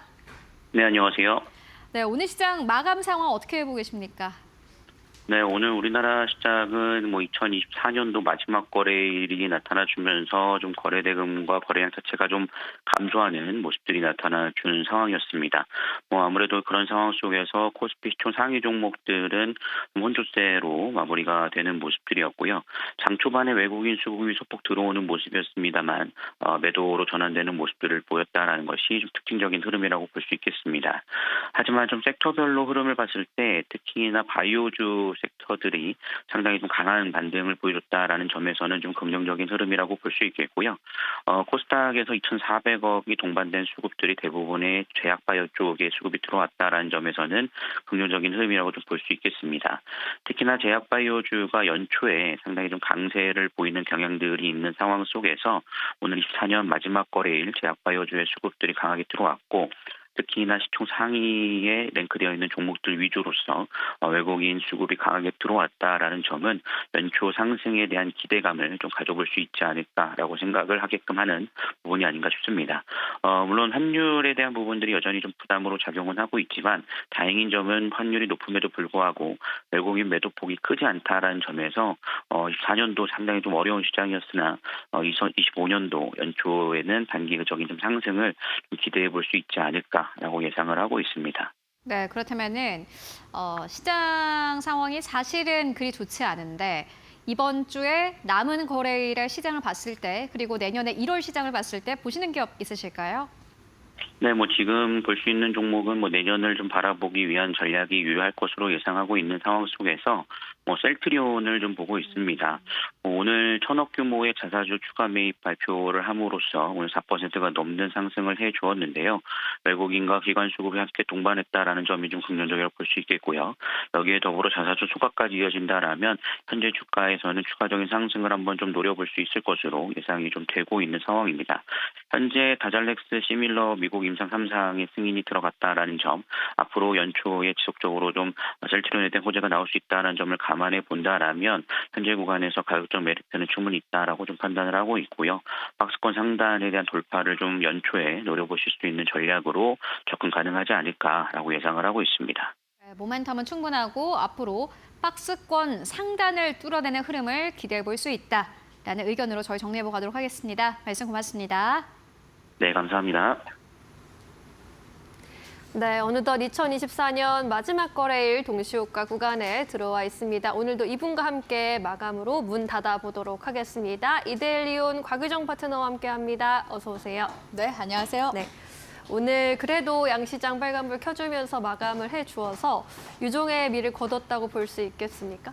네, 일단은 제가 오늘 시장 한 줄 평을 아듀, 굿바이라는 뜻이잖아요. 네. 마지막 거래일 정말 말 그대로 유종의 미를 좀 거둘 수 있는 그런 장세 움직임이 나오지 않았나. 물론 지금 동시호가 시간이기 때문에 코스피 시장 움직임을 좀 봐야 될 것 같긴 한데요. 사실 제가 주말 동안에 좀 증시가 마지막 거래일까지 좋지 않을 것 같아서 걱정이 될 만했죠. 네네, 걱정도 되기도 했었고 네. 또 우려스러웠거든요. 왜냐하면 이제 금요일 같은 경우에는 한덕수 국무총리가 이제 권한 대행에서 내려오게 됐잖아요. 탄핵 가결이 네, 됐고. 탄핵 가결이 됐었고 그런 상황 속에서 이제 권한 대행의 권한 대행 지금 체제로 넘어가게 되면서 정치적 불확실성도 일단 너무 커진 데다가 네. 바로 이제 전일 같은 경우에는 또 참사가 있었잖아요. 대규모. 그쵸. 그렇기 때문에 정말 많은 분들이 오늘 국내 증시는 이런 이제 정치적 불확실성과 또 여행에 있어서도 지금 한국 여행 안 그래도 계엄 사태 때문에 더 기피하게 되는데 이런 지금 항공기 사건까지 있게 됨으로써 외국인들의 좀 투매가 가중되지 않을까라는 그런 부분들이 사실 제일 우려스러웠었던 부분이거든요. 네. 그럼에도 불구하고 오늘 상당히 시장 흐름으로 봤을 때 선방해주는 모습이었고요. 물론 이제 오후장 기점으로 해서 코스피가 좀 지지부진하게 빠지는 그런 모습이 나오긴 했으나 오늘 코스닥에서는 전반적으로 제약바이오 업종단에서 시세를 끌어올려주는 그런 모습이었습니다. 그래서 호스닥이 올라간다 그러면은 당연히 이제 제약바이오 섹터랑 이제 연동된다고 보시는 게 좋고 네. 코스피 같은 경우에는 이제 반도체와 자동차 쪽으로 같이 보시면 되겠죠. 그래서 오늘 장중에 강보합권으로 이제 올라섰을 때는 삼성전자와 SK 하이닉스도 오늘 빨간불을 켠 모습들도 관측이 됐습니다. 근데 오늘 이제 보합권으로 마감이 될 것 같긴 한데요. 그럼에도 불구하고 제가 오늘 이제 기술적인 흐름을 한번 체크를 했습니다. 왜냐하면 마지막 거래일이기 때문에 제일 중요한 게 이제 월봉과 연봉이잖아요. 네. 근데 지금 흐름을 보니까 코스피 월봉 흐름 볼게요. 코스피 월봉 흐름 보시면 지금 여기 초록색 라인이 있거든요. 이 초록색 라인이 월봉상 120 월선 구간대입니다. 그런데 지금 최근 근래 3년 동안 이 120 월선 구간대를 지지받아주는 움직임이 나와줬거든요. 아직까지 추세상으로 봤을 때는 이 추세를 깨지 않는, 그러니까 지지받아주는 모습인 거예요. 거기다가 지금 연봉상으로 움직임 봤을 때는 연봉상에선 지금 파란색 라인 있죠. 이 파란색 라인을 지금 딱 지지받아주는 모습이 나와줬다는 거. 그래서 전년 같은 경우에는 빨간색 양봉으로 상승하면서 마감이 됐었고, 올해 같은 경우에는 역시 이제 연중에 빨간색 그러면은 캔들로 올라왔었겠죠. 상승세가 나왔지만 하반기 들어서 꾹꾹꾹 매도세가 좀 많이 나오면서 지수단에서 이제 눌리는 움직임이 나왔기 때문에 네. 2400선 마무리가 된 건데, 그럼에도 불구하고 지지를 받아주는 움직임이었다라는 부분에서 마무리가 나쁘지 않았다라고 볼 수 있을 것 같고요. 네. 코스닥도 마찬가지라고 볼 수 있을 것 같습니다. 코스닥 같은 경우에도 현재 월봉 움직임 보시면은 지금 도지 캔들로 마무리가 됐거든요.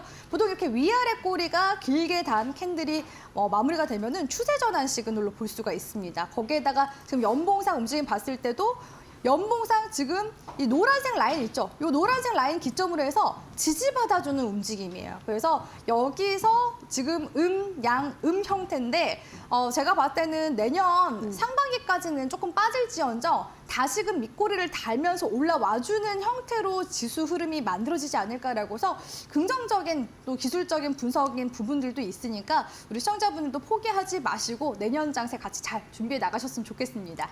네, 좋습니다. 코스피와 코스닥 동반 상승 마감을 준비하고 있는 2024년의 마지막 거래일, 코스피 시장 현재 강보합권에서 마감 기다리고 있습니다. 2408선에 걸터 있고요. 코스닥 역시 1.8%, 2% 가까이 올라주면서 678.22포인트에서 거래되고 있습니다. 코스피 200은 보합권에서 등락을 반복하고 있습니다. 수급 좀 볼까요? 코스피에서는 기관이 사들이고 있고요. 코스닥에선 외국인들의 매수세가 나타나고 있습니다. 기관도 매수에 동참합니다. 우리 시장 문을 닫겠습니다.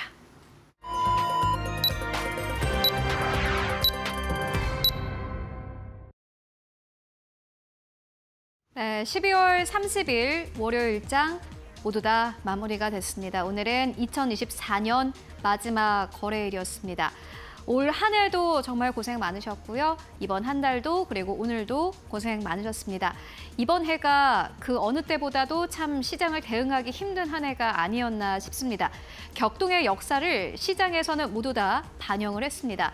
이에 따라서 코스피와 코스닥이 한 해만 기준으로 봤을 때 모두 다 수익률 마이너스로 결국에는 거래를 마감을 했습니다. 다만 좀 긍정적으로 생각을 해본다면은 2025년을 바라보고 생각을 해본다면은 그만큼 가격이 많이 내려와 있는 기업들도 많고 앞으로 실적 대비해서 또 전체적인 밸류에이션이 많이 낮아졌다라고 보시면 될 것 같습니다. 그렇다면 오늘 시장 지수는 어느 정도에서 마감을 했을까요? 마감 지수 상황 만나보도록 하겠습니다.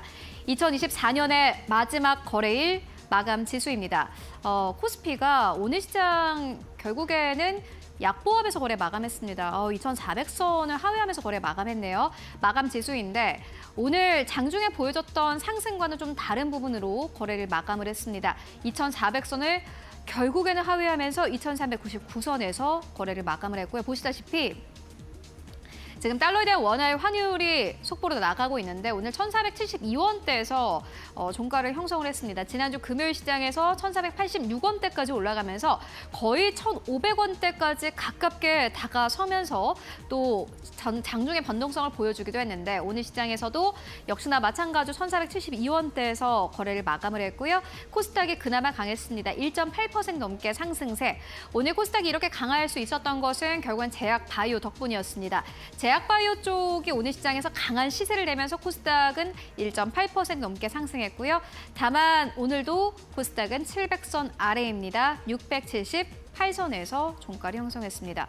시가총액 1위권부터 5위권까지를 함께 만나보도록 하겠습니다. 코스피가 결국에는 오늘 2,400선을 하회하면서 거래를 마감한 것이 굉장히 아쉽습니다.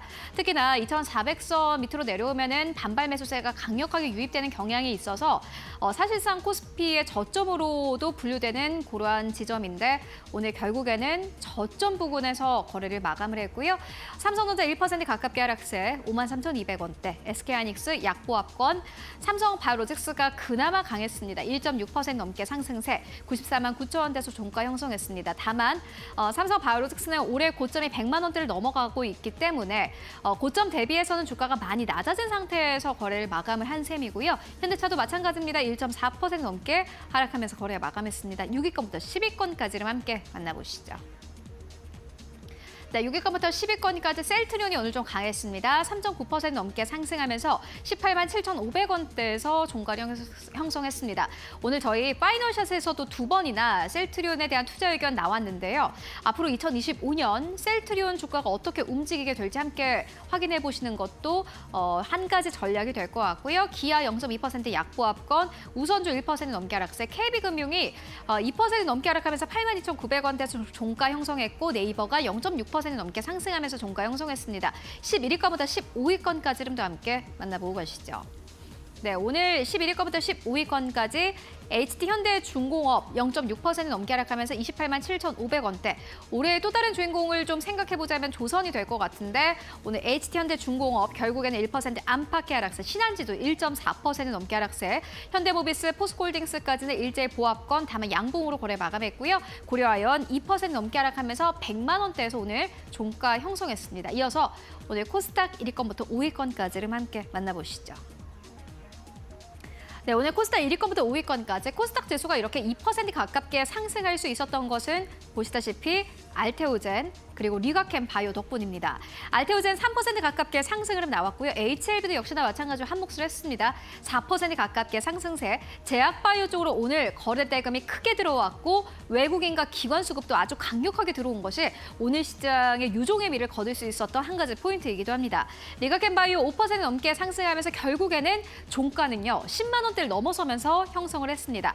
이외에 에코프로 BM도 1.7% 상승세, 에코프로도 0.8% 넘게 상승하면서 거래 마감했는데 에코프로 계열사들도 역시나 마찬가지로 외국인 수급이 최근 들어서 개선되고 있다라는 점도 특징이라고 할 수 있겠고요. 이어서 6위권부터 10위권까지를 함께 만나보시죠. 네, 6위권부터 10위권까지 오늘 휴젤도 5% 넘게 상승하면서 거래 마감했습니다. 삼천당제약 1% 넘게 상승세. 그리고 코스닥 안에서는 로봇 쪽도 잘 가고 있는데 레인보우 로보틱스 대표적인 예라고 할 수 있겠습니다. 오늘 무려 2자릿수 이상의 급등세 나왔고요. 15% 넘게 상승하면서 16만 2,700원대에서 종가를 형성했습니다. 이외에 신성 델타테크 1% 하락세, 클래시스 1% 넘게 하락하면서 47,650원대에서 종가 형성했습니다. 네, 지금까지 코스피 코스닥 마감 상황 함께 살펴보고 왔습니다. 네, 올해 마지막 거래일 코스피가 결국 하락 전환하면서 양지수 엇갈린 채 마감하게 됐습니다.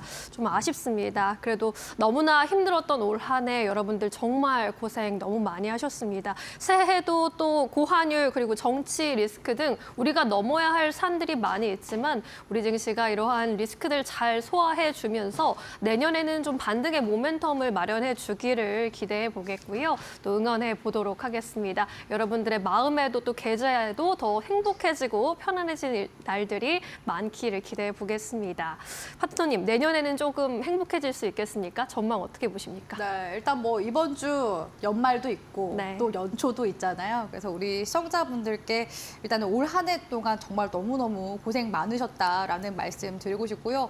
사실 올해는 화두 자체가 미국 그 증시로 이민을 간, 그러니까 주식 이민이죠. 주식 이민을 간 서학개미들이 참 유독 많은 그런 한 해였던 것 같습니다. 네. 그럼에도 불구하고 국내 증시를 꿋꿋하게 지키시는 우리 개인 투자자분들 정말 저는 리스펙트 드린다고 말씀을 드리고 싶고요. 네. 일단은 지금 시장에서 불안 요소가 굉장히 많기도 하고 사실 이제 통화 시장이 이런 부분들을 다 반영을 하고 있다고 보고 있거든요. 그러다 보니까 지금 최근에 환율 상승만 하더라도 거의 금융위기급이고 또 우리 국내 증시 같은 경우에도 지수 자체가 올 하반기 내내 떨어졌었기 때문에 내년 지금 증시를 낙관하고 있는 증권사들 리포트도 꽤 많이 나오고 있더라고요. 코스피도 뭐 3,000포인트 간다 이런 리포트도 나와주고 있는데 사실 지금 시점에서는 불확실성이 너무 많은 상황이기 때문에 저는 되도록이면은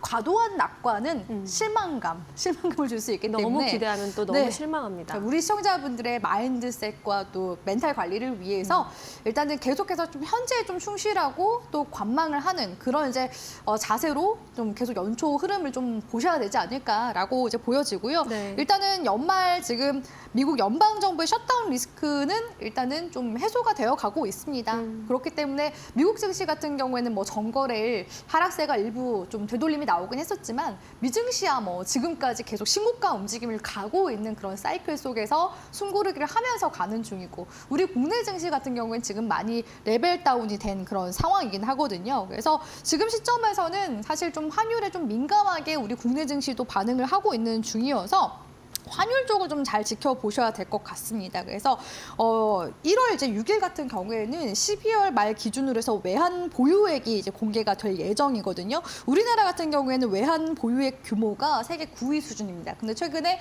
환율이 좀 치솟게 되면서 외환 보유고가 좀 줄어드는 그런 이제 모습들이 좀 나와 주게 될 가능성이 높기 때문에 이런 부분들이 지금 국내 증시에 있어서 좀 통화 시장에서는 좀 불확실한 요소가 되지 않나라고 보여지고요. 그럼에도 불구하고 좀 긍정적인 요소라고 본다면 환율 레벨 자체가 지금 좀 많이 오버슈팅 되어 있는 그런 상황이기 때문에 점차 또 안정세를 찾아가지 않을까라는 그런 전망들도 같이 함께 나오고 있다라는 점을 같이 좀 보셨으면 좋겠습니다. 그렇기 때문에 사실 이번 주 같은 경우에는 연말 또 연초가 같이 있는 주간이기 때문에 네. 거래 대금 자체가 많이 돌 수 없는 그런 장세예요. 그렇기 때문에 낙폭 과대 종목들 좀 위주로 흐름을 좀 잘 살펴보셨으면 좋겠다라고 말씀을 드리고 싶고요. 시장에 계속해서 지금 순환매가 나오고 있는 중이긴 하거든요. 지금 최근에 반도체 관련 종목도 어느 정도 악재 해소하면서 반등 좀 좋고 그리고 지금 오늘 같은 경우에는 제약바이오 지금 섹터단에서 마지막 거래일에 이렇게 또 상승세에 나와주면서 추세를 또 돌려가고 있는 그런 종목들이 좀 꽤 보이더라고요. 결국에는 이제 금리 인하 횟수가 뭐 내년에는 3회에서 한 2회 정도 예상이 된다라고 하더라도 이 금리 인하 수혜주는 사실상 성장주고 또 성장주에 해당하는 게 제약바이오 섹터이다 보니까 관련해서 종목들이 움직임이 나오지 않았나라고 보여집니다. 그렇기 때문에 일단 이번 주 같은 경우에는 좀 우리 시청자분들도 조금 마음 내려놓고 좀 네. 편하게 보셨으면 좋겠어요. 그래서 업종별 뉴스 플로우들 위주로 좀 주목을 하시면서 순환매 대응을 해나가시는 게 좋지 않을까라고 보고 있습니다. 네, 오늘 코스피가 이제 외국인들이 장 막판에 던지면서 하락 전환한 부분은 좀 아쉽지만 그래도 유종의 미를 거뒀다라고 평가할 부분들은 있는 것 같습니다. 이러한 상황 속에서 그래도 우리가 새 출발을 준비하는 한 주가 될 것 같은데요. 전략을 또 꼼꼼하게 잘 세워보셔서 내년에는 더 활짝 웃을 수 있기를 바라겠습니다. 그렇다면 1월 2일 이제 10시에 개장을 하게 되잖아요. 네. 시초가로 공략할 만한 종목, 어떤 종목이 있을까요?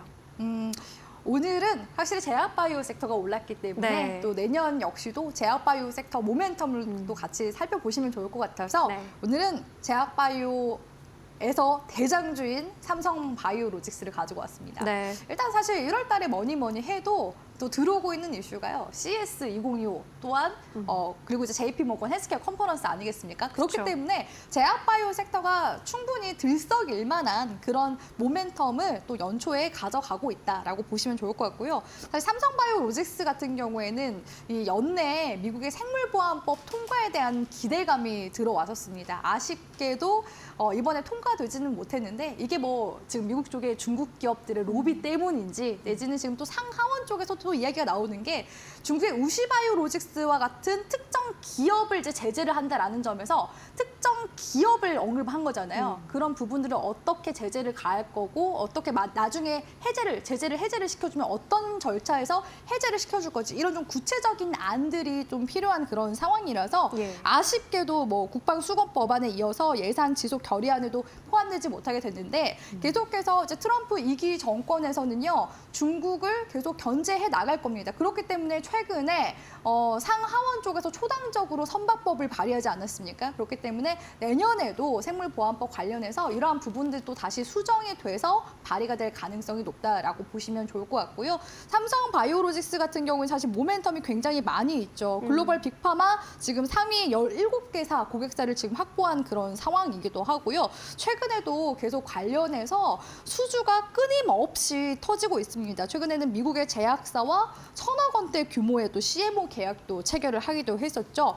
지금 최근에 들어서만 1조 규모의 초대형 계약만 지금 3건에다가 매출까지 지금 4조 원대로 지금 전망이 되고 있습니다. 어마무시한 속도로 지금 매년 매출액을 신고가로 경신해 나가고 있기 때문에 내년 매출액도 여전히 긍정적일 것으로 이제 보여지고요. 지금 현재로서는 삼성바이오로직스 공장이 지금 4공장까지 또 가동이 되면서 세계 최대 수준이라고 볼 수가 있는데 2032년까지 생산 능력을 8공장까지 준공을 하게 되면은 132만 리터까지 확보가 예상되기 때문에 당연히 이제 CDMO 쪽에서도 삼성바이오로직스가 더더욱 부각이 될 수밖에 없는 그런 상황이다라고 볼 수 있을 것 같습니다. 그래서 생물보안법이 통과가 되지 못하더라도 최근에 삼성바이오로직스가 주가 지지를 받아주는 모습이 관측이 되고 있는 거다라고 보시면 좋을 것 같은데요. 계속해서 실적 모멘텀과 또 삼성바이오로직스 자회사의 삼성바이오에피스 쪽에서는 지금 바이오 시밀러 사업도 같이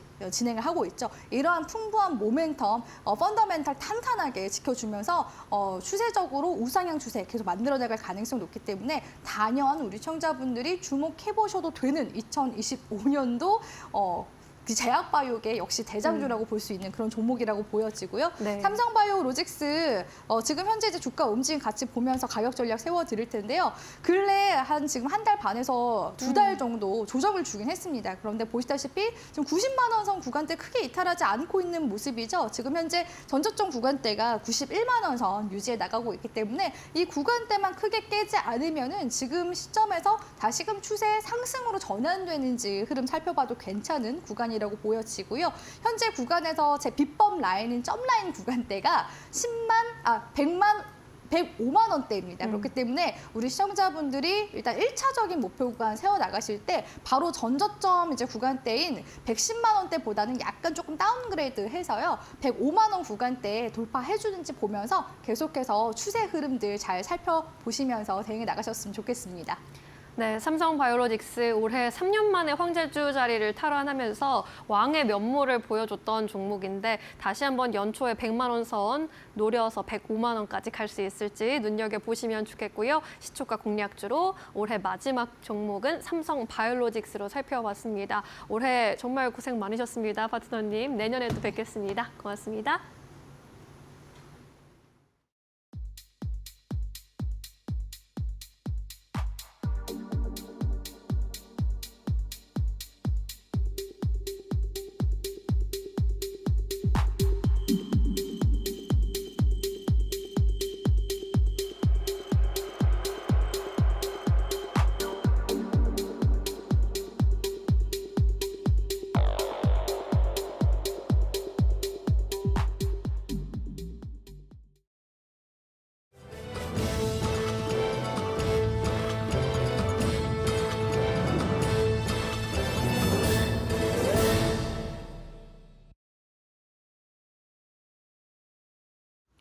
계속해서 이데일리 TV 뉴스 전해드립니다. 올해 마지막 거래일인 오늘 코스피는 전 거래일보다 7.28포인트 하락한 2397.49에 개장해 결국에는 2400선을 회복하지 못한 채로 마감했습니다. 올해 2645.47로 출발한 코스피 지수는 1년 새 9.63% 하락했습니다. 같은 기간 866.08로 출발한 코스닥 지수는 1년 새 21.74% 하락한 678선에서 마감했습니다. 블룸버그 통신이 집계한 아시아 태평양 주가지수 87개 중 코스피의 올해 성적은 76위였으며 코스닥은 꼴찌인 87위를 기록했습니다. 올해 국내 증시 시장 거래 대금 1위는 삼성전자로 374조 5천억 원가량을 기록한 것으로 나타났습니다. 이어 2위는 거래대금 190조 원가량인 SK하이닉스, 3위와 4위는 각각 69조 원, 56조 원가량을 기록한 알테오젠과 현대차로 집계됐습니다. 상위 주요 종목을 살펴보면 올해 삼성전자 주가는 30% 넘게 하락한 반면 SK하이닉스와 현대차는 각각 23%, 6%가량 상승했습니다. 특히 삼성전자 주가는 지난 11월 14일 장중 49,900원을 터치하면서 52주 신저가를 기록했습니다. 삼성전자가 4만 전자를 기록한 건 4년 5개월 만으로 실적 부진 우려로 외국인이 연속 매도세를 보였습니다.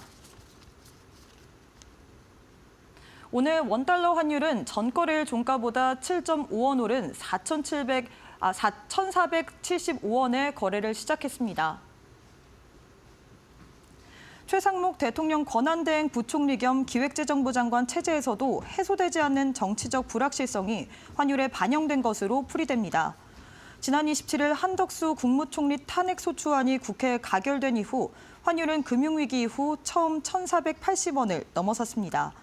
증권업계에서는 대내 정치 불확실성이 환율의 단기 변동성을 높이고 있다고 진단했습니다. 탄핵 정국 장기화 및 외국인 자금 이탈 현실화 시 1,500원 돌파 가능성이 있다고 전망했습니다. 아울러 지난 3일 비상계엄 이후 외국인 투자자들은 우리나라 국채 선물을 17조 원 넘게 팔아치운 것으로 나타났습니다.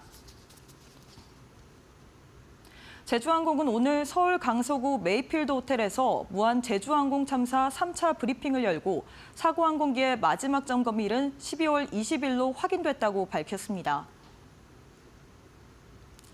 송경훈 제주항공 경영지원본부장은 항공기 비행 시간이 600시간이면 유압계통을 비롯해 여러 가지 점검하는 절차가 있다면서 사고 수습 및 원인 조사 관련해서는 정부가 제공하는 내용에 의존하고 있다고 말했습니다.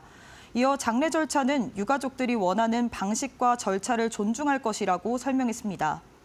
한편 전남 무안국제공항에서 발생한 제주항공 여객기 참사 하루 만인 오늘 제주항공의 같은 기종이 이륙 직후 랜딩 기어 이상이 발견돼 회항했습니다. 지금까지 이데일리 TV 뉴스 전해드렸습니다. 네, 오늘 저희가 준비한 소식은 여기까지입니다.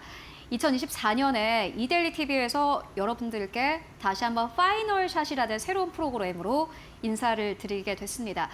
정말 뜻깊은 한 해가 아니었나 싶은데요. 다만 시장이 어려웠던 만큼 저희가 전해드렸던 전략들, 인사이트가 부족함은 없었나 하고 되돌아보는 마지막 거래일이기도 했습니다. 네, 아쉬운 면도 많이 있지만 그래도 저희가 내년에 더 좋은 인사이트 드릴 수 있도록 항상 지금처럼 더 많이 노력하고 여러분들께 더 웃음을 드릴 수 있는 소식들 많이 전해드릴 수 있기를 간절히 기도하면서 저희는 1월 2일 새해에 다시 인사드리도록 하겠습니다. 네, 오늘도 여러분들 시청해주셔서 고맙습니다.